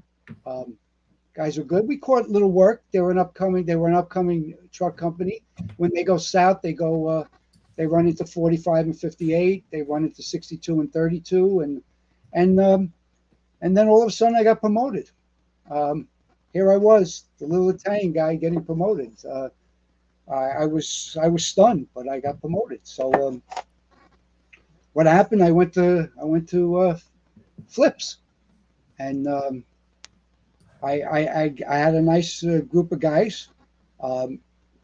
Flips was only, I think, 4 months at that time, and I just, they showed you what to do, how to do, whatever, but you had to learn on your own. And from Flips, I didn't know where I wanted to go. I had a friend of mine was a little bit of a hook, but I didn't know what to do, so I kept my mouth shut. And I ended up getting assigned to Battalion 15 in the northern Bronx, all the way up. And again, I was happy in pig and shit because I was 5-10 miles, not even 5 miles from where I lived. So I never liked to commute. Anybody that knows me, anybody watching this, I'm a few mile guy. And, That's rare. I don't commute. That's pretty So rare to have that you're really I was saying. happy as a pig and shit to go up to Battalion 15, and I covered from November 24th, 1990. I covered for about 4 months. I covered all over. And the funny thing is I never left the Bronx too often, but my first night I go to Riverdale. My second night I went to 62. And then the third night I go to 147 and 281. Here's the triple numbers in Brooklyn. So I go to Flatbush and Catellia Road. And I'm like, whoa, I'm going to the big bad Brooklyn. I'm from the Bronx. I'm going to Brooklyn. Oh, boy. But I walked in there, and the first thing I saw was all their trophies for softball, which eased me a little bit because I played ball with the Firehouse. I was a big softball player and everything. And I tell you, great. I loved it. I didn't like the commute, but I loved it. And the second night, I stayed at 147 truck. I worked there twice. Then I went to salvage, Atlantic and Pacific. Now I'm going to tell you views about salvage. Does anybody know what a salvage unit is? A silence. See, I'm sorry. I hope I'm not. Way back when, after a fire, the insurance companies used to have fire patrol. They were paid by the insurance companies. If you had a fire in a commercial place, the fire patrol would come, and they would move the furniture, cover the furniture, move the desk around so they wouldn't get waterlogged or whatever. Well, later on, the city got salvage units, and what they were trucks that had all salvage equipment, plastic, rigs, mops, brooms, staple guns, stuff like that. And it was very big. The federal government gave the city money to have these salvage units, and you had to have an officer. So I worked 2 nights in salvage 4, or it was Atlantic and Pacific. I made some more friends there. And then a few years later, the city lost the funding, and that was the end of salvage. So what did they ended up doing? Give the truck salvage. They would call an extra truck to be the salvage unit, and the guys hated it. But you know what?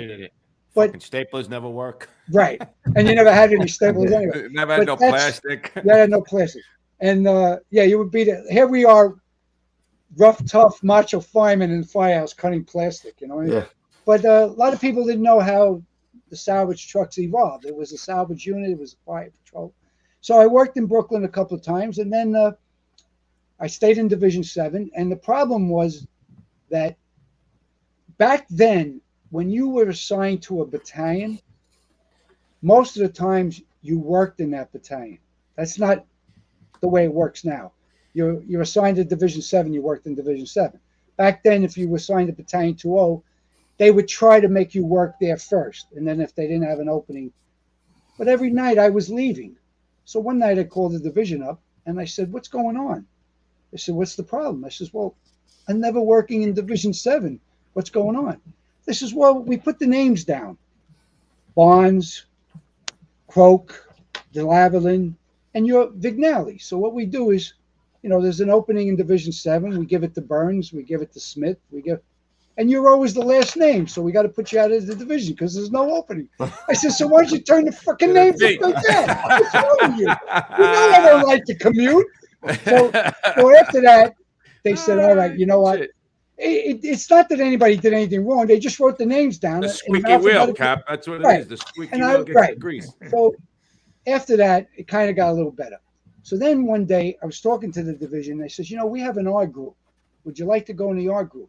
Now, I'm not sure any of you know what the R group are, but if you want me to explain it. Only a few houses you cover. All right. Every firehouse has 25 groups. So one night 1 to 6 works, 7 to 12 works, whatever.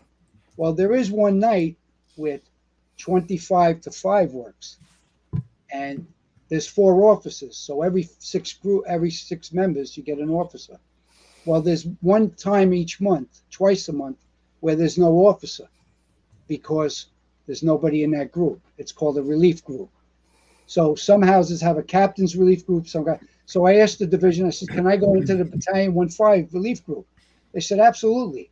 Because they could never find anybody for that because people live far away. I was close. All the houses were within miles of my house. I said, why not? It was one of the best things I ever did.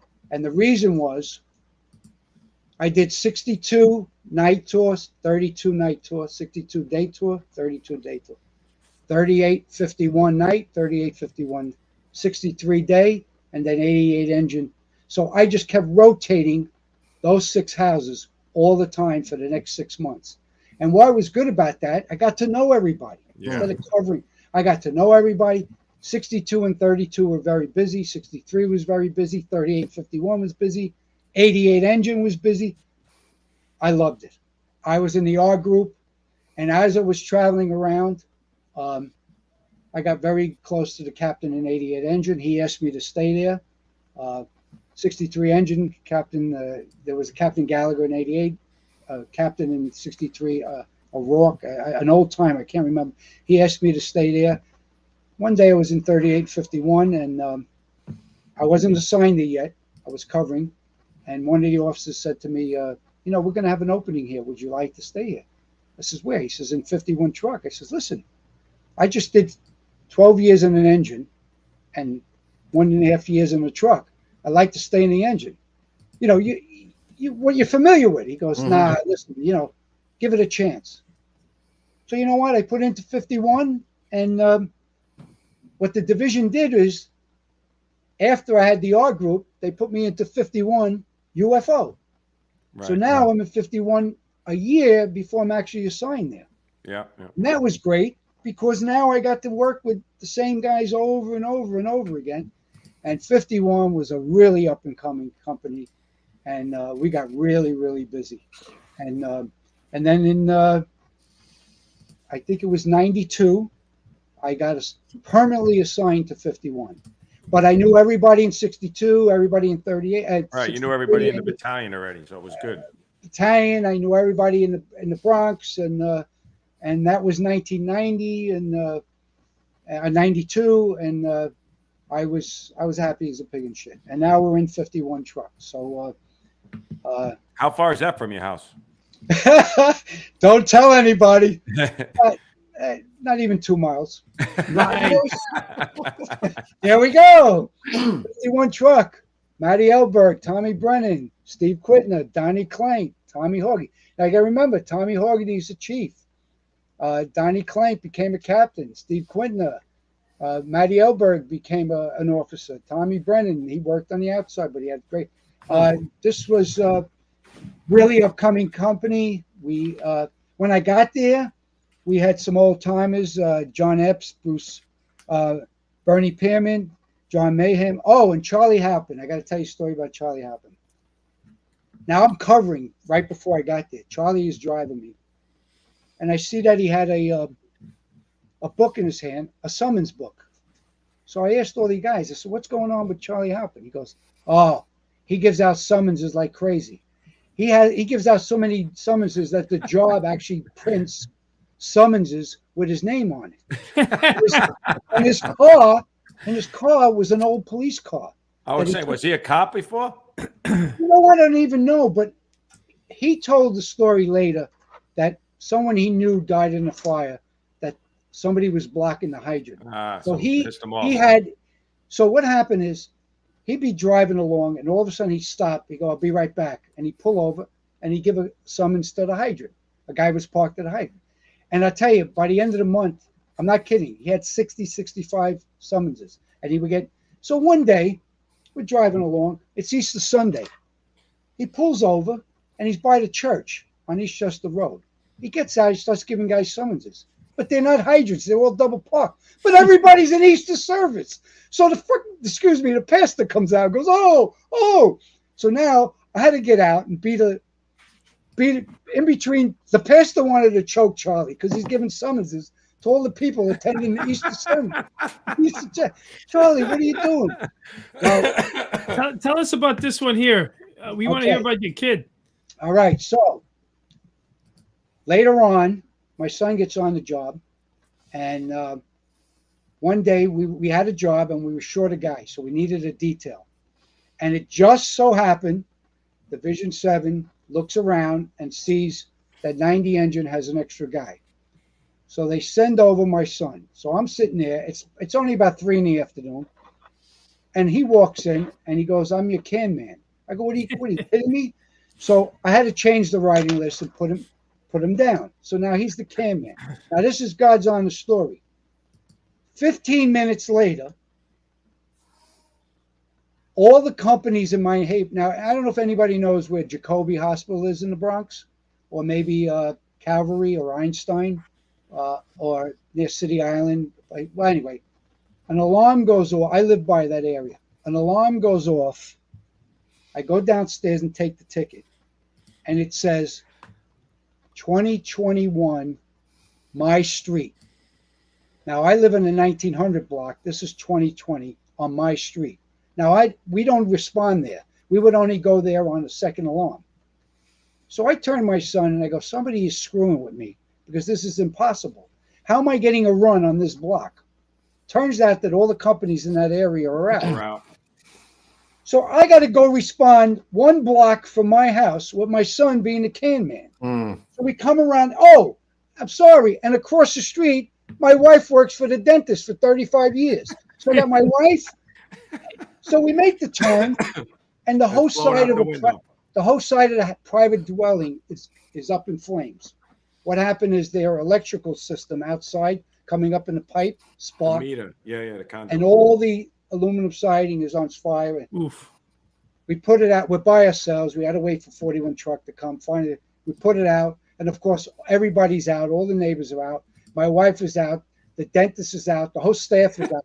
My son is out. And everybody's trying to figure out how my son and I doing it get together. So that was the only job I ever had with my son, and they took a whole bunch of pictures. So that was he's still a 90 engine? Still a 90 engine. Nice. And, yeah, this was after the job. This was after the job. Oh, after the job, right. And so now I got one story with my son. Go for it. He's a grown man here. He was maybe he was born in 89, so maybe in 94 or something like that. I get a call from my father-in-law at 3 in the afternoon, because he used to babysit for him. He says, look, Chris wants to come to the Firehouse. Do you mind getting little Viggy? Excuse me. Hey! He goes, do you mind if I drop little Viggy off, stay in the Firehouse for a couple hours? You get out at 5:30, 6 o'clock. I said, no problem. Tell him to bring his books and he could do his homework. I'm in the back and we're sitting around the table. It wasn't really a drill, but we were talking about stuff. My son walks in and he goes, hey, Dad, Grandpa just dropped me off. I says, listen, Chris, go up to the bunk room, study, and I'll come up there later and talk. But I'm in the middle of a drill. 5 minutes later, my son comes down. He goes, Dad, I can't stay up there. I said, what do you mean? He goes, I can't stay up there, but I can't tell you. I said, go upstairs. This is a place of business. Go upstairs and go do your homework. I'll come up later. He comes back down 5 minutes later. He goes, I can't stay up there. I go, why? He goes, there's too much smoke. I go, what do you mean there's too much smoke? Come on. So I grab him. I'm pissed off. We go up. This is a typical Walker Firehouse. You go upstairs. You got the bunk room. Open the door to the bunk room, and it's completely charged with smoke. I got to drop to my knees. I yell at my son, go downstairs. I crawl in. I remember I don't have my 4.5 mask. Even though I got this big nose, I crawl in there, and I'm like, what the frig is going on? I turn to my left, and the pole hole, which has a brass railing around it, and we had all the comforters hanging. The comforters are all on fire. Right? What the frig is going on? I got to run downstairs. We have to charge a line. I'm not kidding. What happened is one of my clown firefighters lit a bottle rocket in a 7-Up bottle in the bottom of the pole hole. It never went off. So it burned through. The 7-Up bottle burned through. The rubber mat on the bottom burned. The embers went up, lit the comforters up around the railing. We almost lost the Firehouse. But I tell you the truth, if it wasn't for my son, you would have never made it. Would have never made it. Boom. I mean, at least he came down a few times. I mean, God forbid something happened to him. You know, I didn't know what I thought he was pulling my leg because like he wanted to hang out. But so that's. I hope you apologize to Chris. Well, I owe him that. Even the guys, they all love him. You know, they all talk to him now. They call him. They give little Viggy and that they save the fire. Oh, hey! Get that drink in you. So I had some great guys there. I had some great officers. When I first got there, we had Bob Kaminsky and Bob O'Connor. Kaminsky wrote the engines bulletin, but they were there just a couple more years and then they left. We had Lieutenant Tom Dunn. He actually is the one that convinced me to stay in 51, and I got reunited with him later when he was a deputy. We had John in the engine, John Manning, Billy Chilson, Rich Griffin-Krantz, Lieutenant Rockford, Patty Fitzmaurice. All these guys got promoted later. And I got to tell you, they were in the engine, but we had the engine in the truck between the officers. We had, when we left the job, we communicated on the radio. I'm going to go 10-8. You stay here 10 more minutes, blah, blah, blah. And John Manning was a calming guy. Billy Chilson was a calming guy. I had some cast of characters in the truck. Jimmy Raymond, Dave Raymond, Carlos Vasquez, Jimmy Sharp, Frankie George, Frank Trosa, Keith Pettis, Tommy Hogney, Chris McGuire. Oh, my God. Rodney DeCuffer, Rich Bernardini. Mike. You're really not missing anybody, Cap. No, I didn't want to miss anybody. Donnie Kleint, my chauffeur for many years, Kevin Skehan, Rich Oakley, Chris Yutt, Steve Quitner, Chris Higgins, Frank Trosa. And I got two Probies, Mike Gardella and Bobby McPadden. What happened is a lot of the old timers left, so the new guys came in. And I know a lot of your officers that were on the show said the same thing, and I got to agree. When you get young kids with their faces, the enthusiasm, you just go for it. Because you remember how you were, and you remember with the boots backwards and your gloves backwards, so you just jump into it.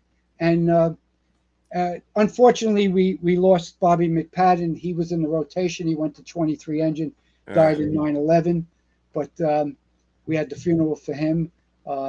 But he was a good guy. The good thing about 51 is when I got there, we had an old-time captain. He left right away, went to 39 truck. And so the place was open for a while, and the other two older lieutenants left. So I actually was in charge of the whole house. And later on, we got a captain finally, and he stayed 2 weeks and he retired. So now the place was empty again. I was, again, left. Then we got a covering guy, this Captain Sullivan. He was down from the South Bronx. He was just there on a onion skin. And he said, Frank, I don't care what you do. I'm not doing anything, because he had a beef with the job. So again, I was there 5 years at the beginning by myself running the whole house. And the reason I say that is not that I did anything great, just that I had to do the administrative stuff too, which came in handy later on, and I'll tell you that. Then we had Captain Jonas, Jay Jonas, Nice. and I'll get to him later on because I got reunited with him in the division. Jay Jonas,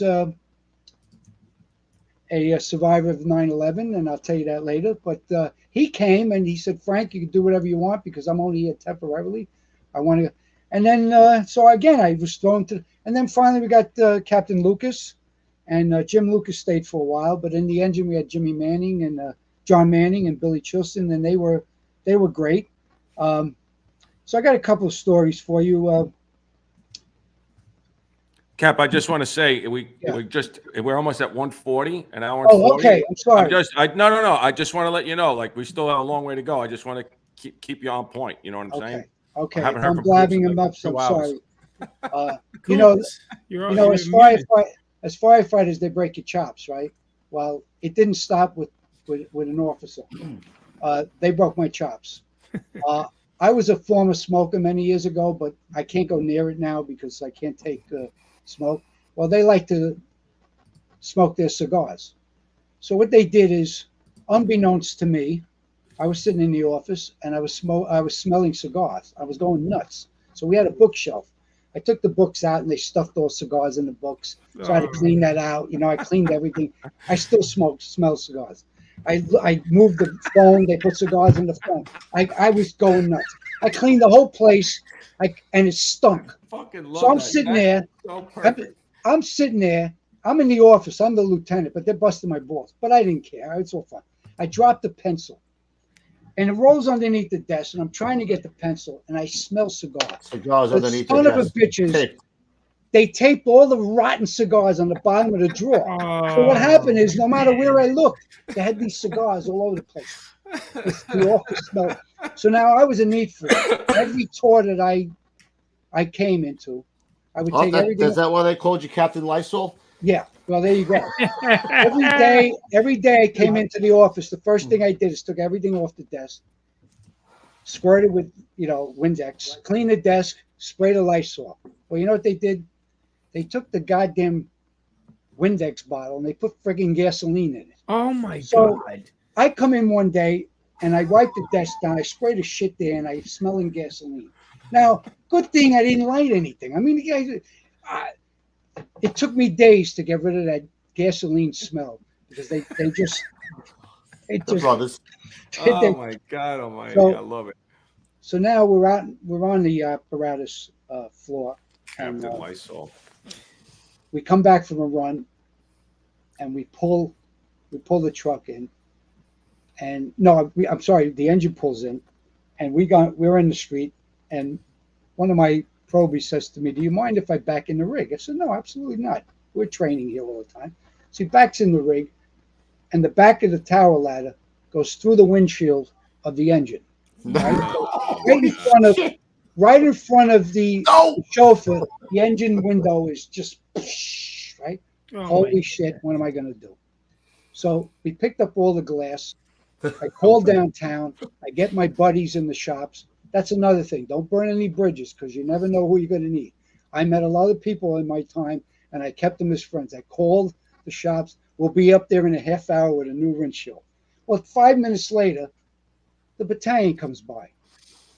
And the good thing is that when you open the apparatus door, the sunshine would shine in. So the chief walks in, and what we had to do was keep turning him around this way. So his back. But the nice thing was the shadows on the rig. Yeah, you couldn't see this. You really couldn't see. That's funny. You couldn't see. So he's talking to me, and as he's talking to me, I'm turning sideways so that he would keep talking. So what's going on? What'd you drill on today? Oh, don't worry, Chief. Don't worry. Finally got him out of there. The guy came, we That's replaced the fucking windshield. No one knew anything about it. So that was the and now I gotta just tell you, God Almighty, you see what you're doing. You remember now, you can't have anything on your lockers, right? Yeah, now you can't. Right. Right. Yeah. But back then, it wasn't like that. Okay, you could have anything on your locker, but it just started. It just started. So the chiefs every once in a while will come by and just check your locker to make sure. But this was very preliminary. So there were two guys in 51, Frankie George, Mike Agavino. They like to break balls on each other. And the shit they put on each other's locker, sadomasochist stuff. I don't want to even get into it. Whipping, chains, whipping. Everything. It's everything. Everything. But they Anything you could didn't put imagine. they didn't put it on the top of the lockers. They always put it on the bottom. So you had to bend down to see these things. But they had a war with each other.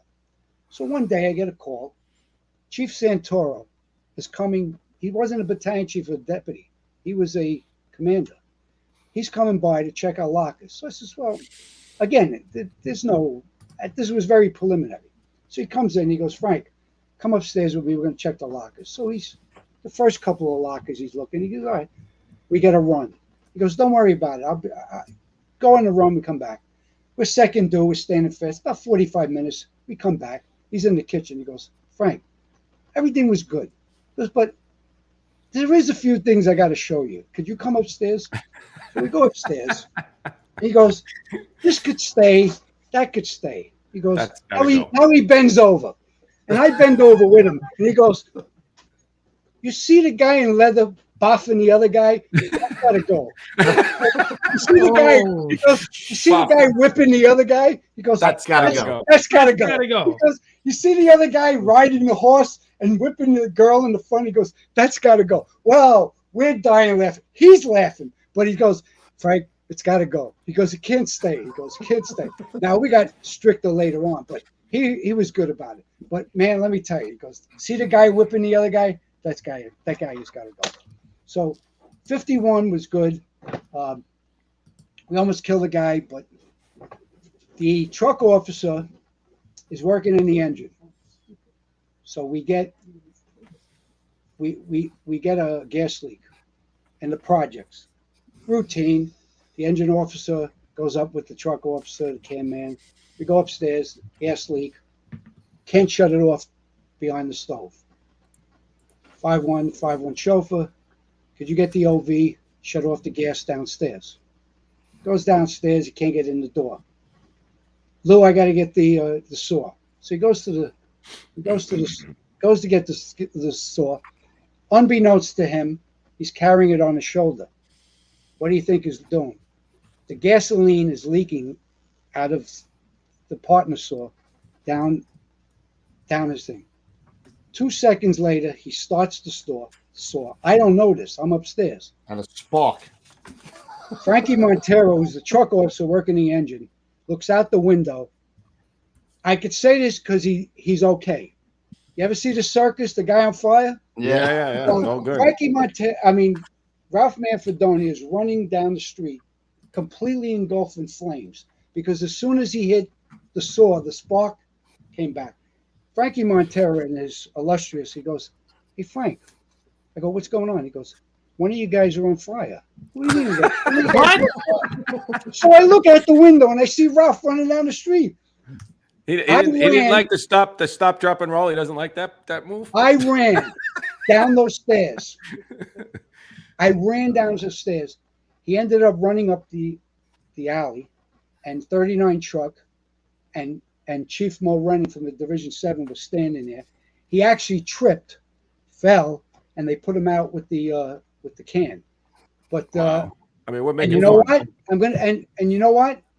Well, this is part of my tip of the day, but we're not there yet. We're not there yet, but he was saved, and part of that is why he got saved. All right. Okay, so we'll all right. We got to move ahead a little quick. Let's go ahead. Let's go to when you get promoted captain. Okay, so now towards the end of my time in 51, Chief Cincente was a lieutenant covering in 51 every once in a while. And one day he saw my locker, And of course, my locker had all shelves, nice and neat. Everything was, and it always stuck in his head. So one day he calls me up and he says, "I'd like you to come upstairs, come to the division, and become an office manager." Like, Chief, I'm not retiring. He goes, no. I didn't say anything about retiring.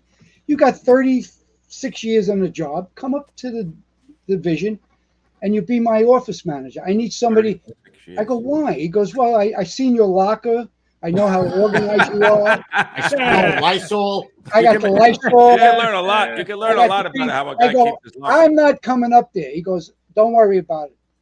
I'll ask you another time. Now, one of the guys from 38 Engine, Sal Ignori, was going to retire, and he had a light duty friend in the division. Says, why don't you come up here and drive a couple of days, and maybe you'll stay another couple of weeks. Well, he went up there and he did well, and he was trying to convince me to come up there. Now, he was on light duty, but I wasn't. Then eventually was. So anyway, I didn't want to go. I didn't want to go. And then one day I was sitting down with my wife, and she says, look, you put some time in. You're full duty. I'm not, light duty or anything. Full duty. Go up to the division. And I'll tell you what happened. When you go through Probie school, you learn one thing. You go through the engine, you learn one thing. I drove for a little while. I learned another thing. You go to the truck, you learn another thing. I drove the battalion one night in the 14th Battalion, but I learned something. I didn't know what I was doing, but I learned something. And now he's asking you to go to the division. So I'm saying to myself, I'll give it a shot. So I call up the chief and I says, I'll come up there. I'm there the first day. I'm lost. I'm standing there, sitting there, and I'm going, I don't want to be here. I don't want to be here. I don't want to be here. I don't want to be here. I don't know what I'm doing. I have no clue. Cap, did you want to be there or? No, I didn't want to be there. I didn't want to be there. I don't know if I got that, Pete. Do you want to be? let's rewind that. I didn't want to be there. Yeah. But like anything else, you stay there a while, and I tell you, I saw another side of the job I never thought I would see. I had Chief Mulrennan, Chief Scanlon, Tom Dunn, who was the lieutenant in 51, was a deputy. Joe Sacente, who was covering, was the deputy. Jay Jonas, who was the covering captain, was the deputy. Jimmy Brosey later on, Mike Gunning, Fred Sims, Mike McCormick, all these guys. Then I would get my old battalion chiefs who were ADC, Keith Cardica, Bladis, Caleri, all these guys, they come up to the division. Now, what does the division do? Remember, they assign all the officers to, so when you get promoted and you bounce around, they do all the sequences, right? Lou, you know what a sequence is, right? You were the sequence guy. Well, I didn't do the sequence, but that was part of my job. But I had a guy, Michael Rourke, who had 15 years on the job. He did the sequence. It always pays to know that guy too. By yes, the way. Absolutely, especially during Christmas time. Yeah, that's it. No, that was great. And, what was nice is I was in charge of the PSS bags, the ropes, the pay stub. You remember we used to get pay stubs. We used to get the TPRs. Remember the TPRs? Chauffeur school, all the reports, the inspection schedules. I was in charge of all the light duty guys, manpower, the task force. Every storm we ever had, I was in charge of putting the rigs, getting all the tools for them, getting all the saws, everything we needed for the thing. And I went to a few jobs, and what I did was I would go to the jobs and stay next to the deputy. Now they had their own Mike Stevenson's, Chris O'Connell, guys that were up there, tremendous aides that were all great firemen at their time. We had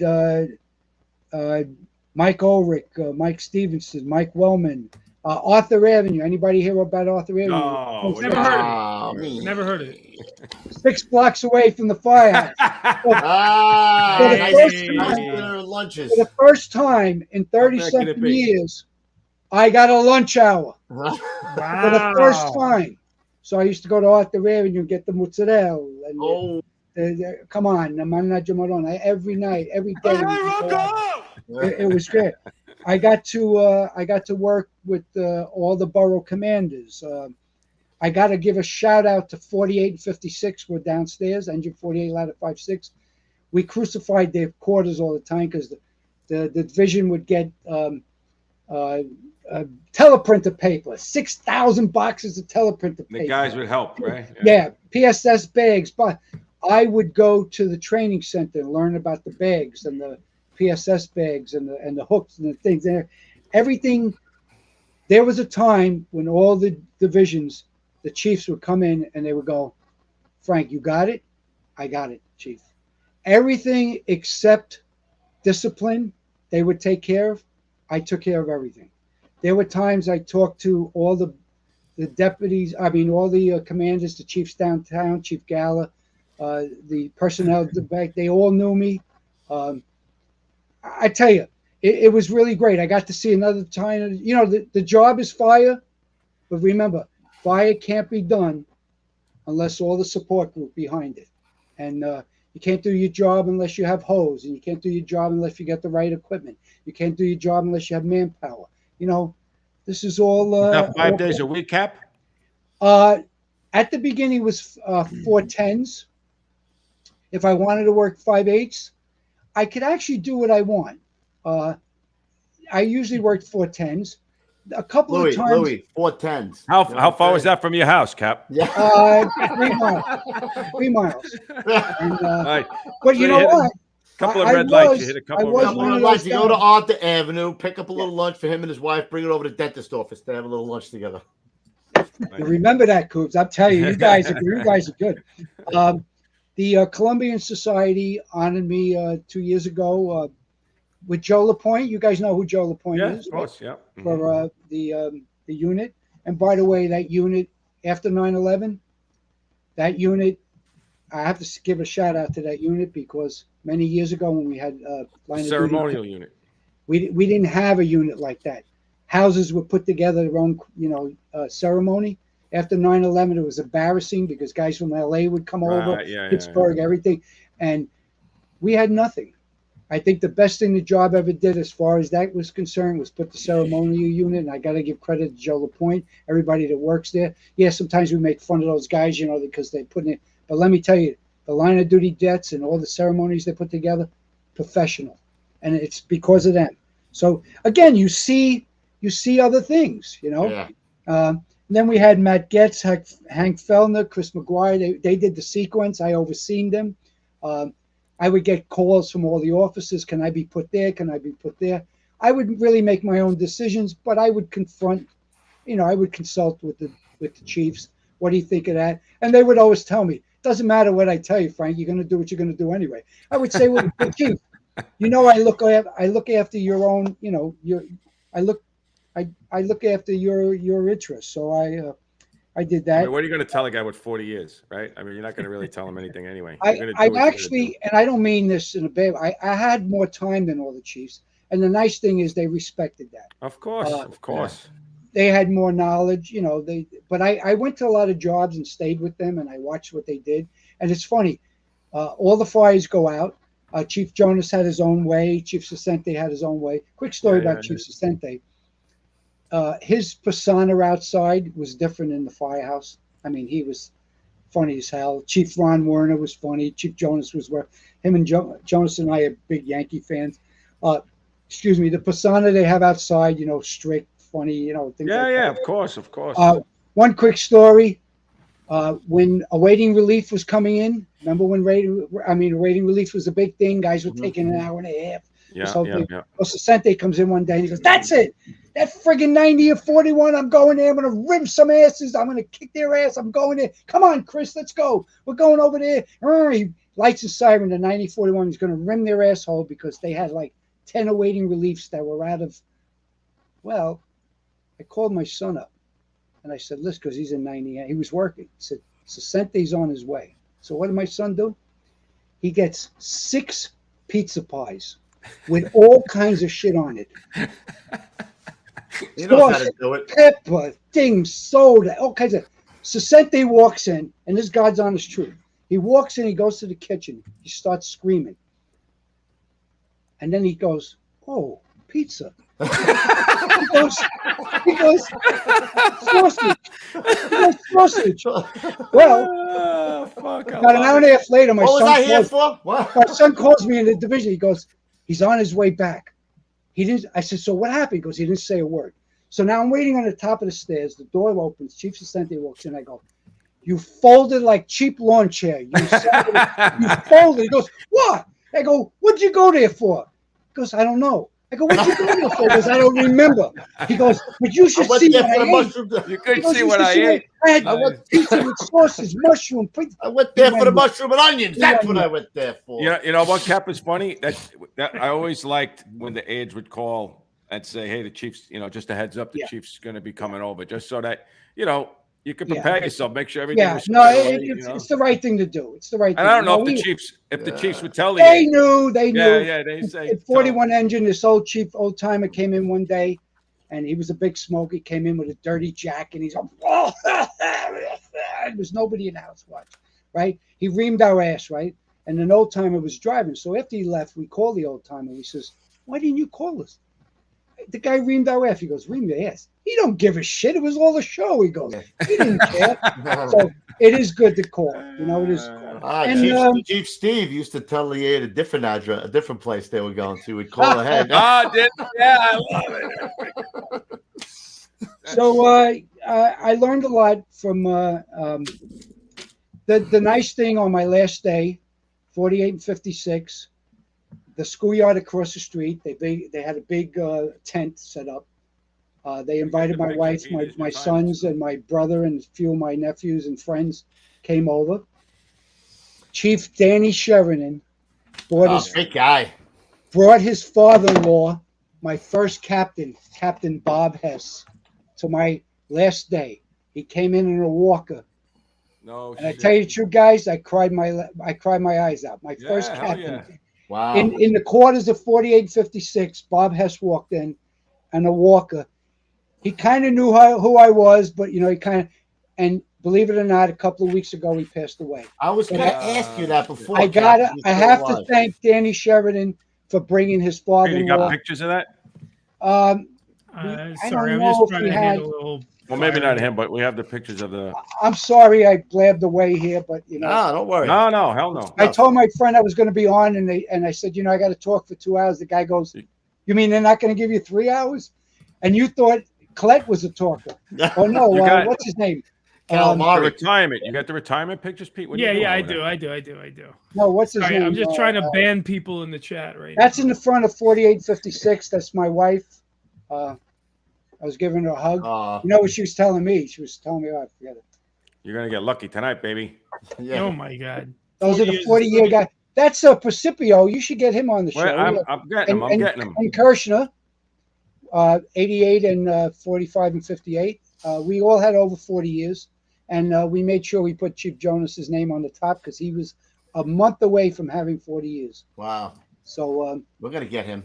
And I was walking out of the firehouse to the schoolyard across the street. See the tent they had? Nice. They had the bagpipes there. Bagpipe. I tell you, oh man, brothers did a great job. They really did. I got to give a shout out to 4856. They really did a good job.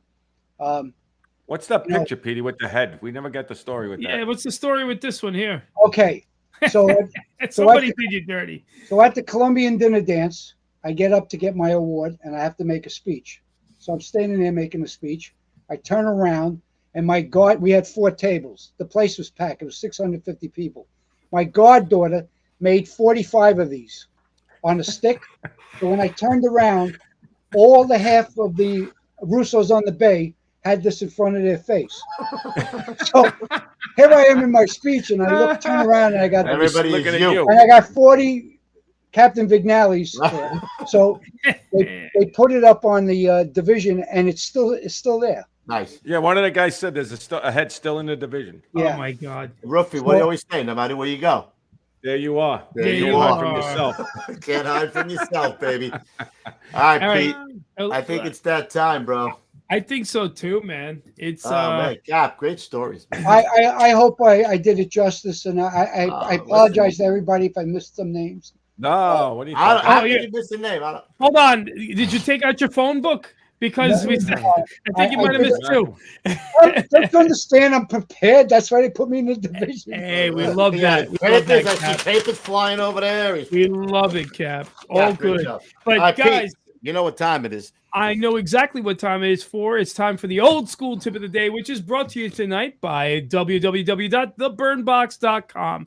That's right, guys. The Burn Box, where you'll get Kev's favorite thing in the world, a mystery box once a month. It's a subscription service, so use the code mystery Gettin. boxes. Dude. Use the code Gettin Salty if you need a discount at theburnbox.com. And now, ladies and gentlemen, it is time for the old school tip of the day. All right. I don't know if this is an old school tip, but I told you about the firefighter that was on fire. The only reason he survived, and thank God he's in great shape today, he didn't have any major injuries, and that is because he used his equipment and he turtled up. Here we were in a gas leak, and this kid had his collar up, he had his flaps down, he had his helmet on, he had everything. If it wasn't for his equipment operating the way it should, but if it wasn't for him putting it on, look, I had many officers that would come to a box with their turnout gear in their hand and say, what's going on? But as soon as the shit hit the fan, they turtled up. Please, guys, use your equipment. That's why they give it to you. Turtle up. It could save your life. And also, easy. Calm down. Allow your training to take effect, and you're going to get through it. You guys are good. Everyone in the FDNY are great guys. Thank you. Nice. Right, Cap. Thank you very much.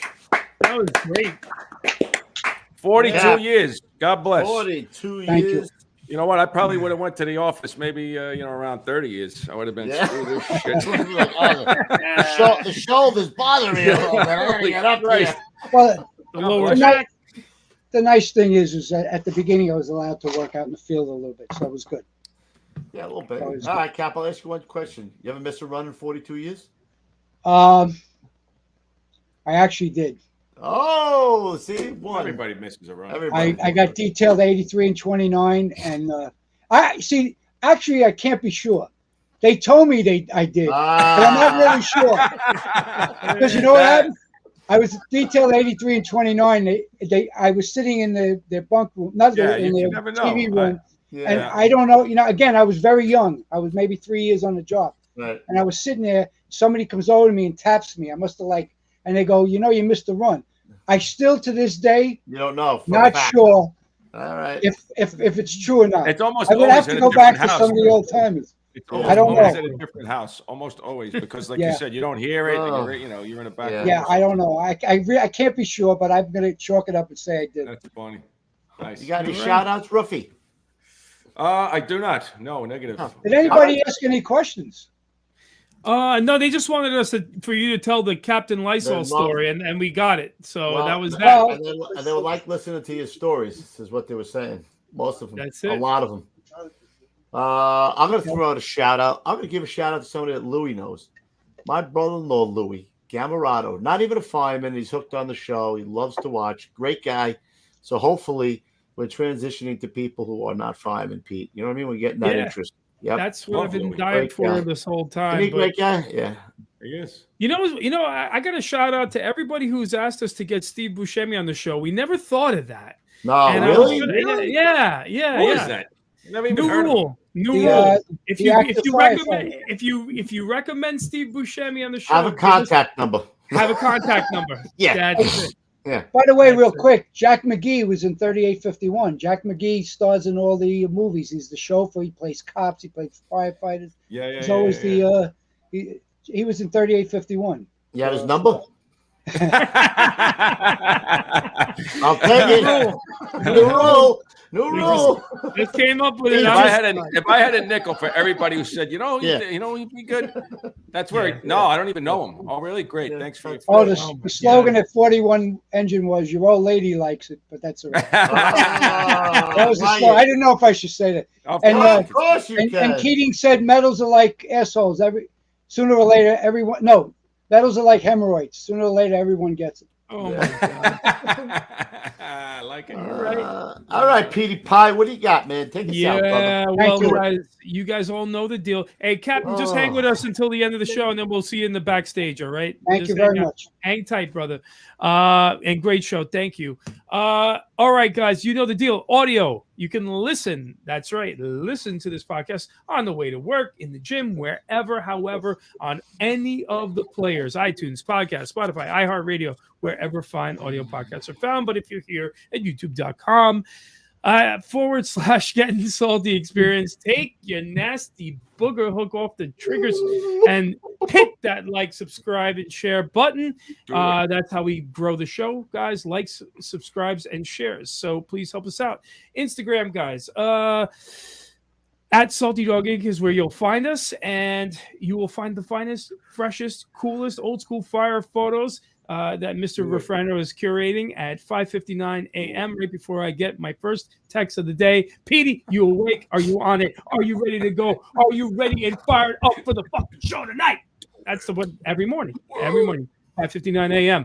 All right, guys, gettingsaltyapparel.com. That's also how we pay the bills around here, guys. The coolest firefighter apparel and accessories in the game. You know what time it is. New shirts coming out soon. Keep your eyes open, guys. The super chat. Thank you to everybody who hooked us up tonight in the super chat. We do appreciate that. As always, you're our number one sponsors. And I really want to say thanks a lot to Best Boys and Girls 18 plus video cams for spamming the shit out of our chat tonight. Thanks for sponsoring our show. Appreciate it. Thanks for sponsoring the show. For half the night, I had to freaking figure out how to keep banning you over and over again. Thank you, guys. If you guys are on the Facebook page, that's all for you and by you guys, the Getting Salty fans page. Check it out, 30,000 plus strong. It's a kick-ass page. Lots of back and forth going on. It's becoming its own firewire for the globe, man. Everyone's sharing great stuff on there. So head on over there. If you guys want to advertise with the show, hit us up at gettingsaltyads@gmail.com. I'll give you the spiel. Also, guys, gettingsaltyexperience@gmail.com if you have questions for our Q&As. coopspodcast@gmail.com if you have any stuff going on for I just got a good helmet cam. Helmet cam, Cup of Joe and Fuego. This is for our cocklofts and cocktails. Cock. These are the helmet cam footage, fire photos, tattoo photos, rig pictures. Send us all that good stuff. The hottest old lady contest, of course. Yeah, you guys are drying up with the hottest old ladies. It was getting. Oh my God, the hot old ladies are drying up. Coop says that's not good. That's not good. And guys, that is all the news that is fit. Excellent. And don't forget, a week from tomorrow, 2 weeks from tomorrow. 2 weeks, Ruffy? Or a week from a week from tomorrow, Ruffy and I will be on the road to Indy. So any of you guys going out to Indy, we'll see you there. Drinking in the booth starts at noon. And that's all we got to say. We got Chief Mike Turpak from Jersey City on Thursday, and then I think, Kev, you got the Firehouse Dolls coming on Monday. Is that right? Right. Firehouse Dolls on Monday. Yes, indeed, he do. Who needs your old ladies when you got the Firehouse Dolls coming on? And then I think Tuesday we're leaving for Indianapolis. Yeah, man. Real quick thing, actually. I just saw something come up in the chat from Tim.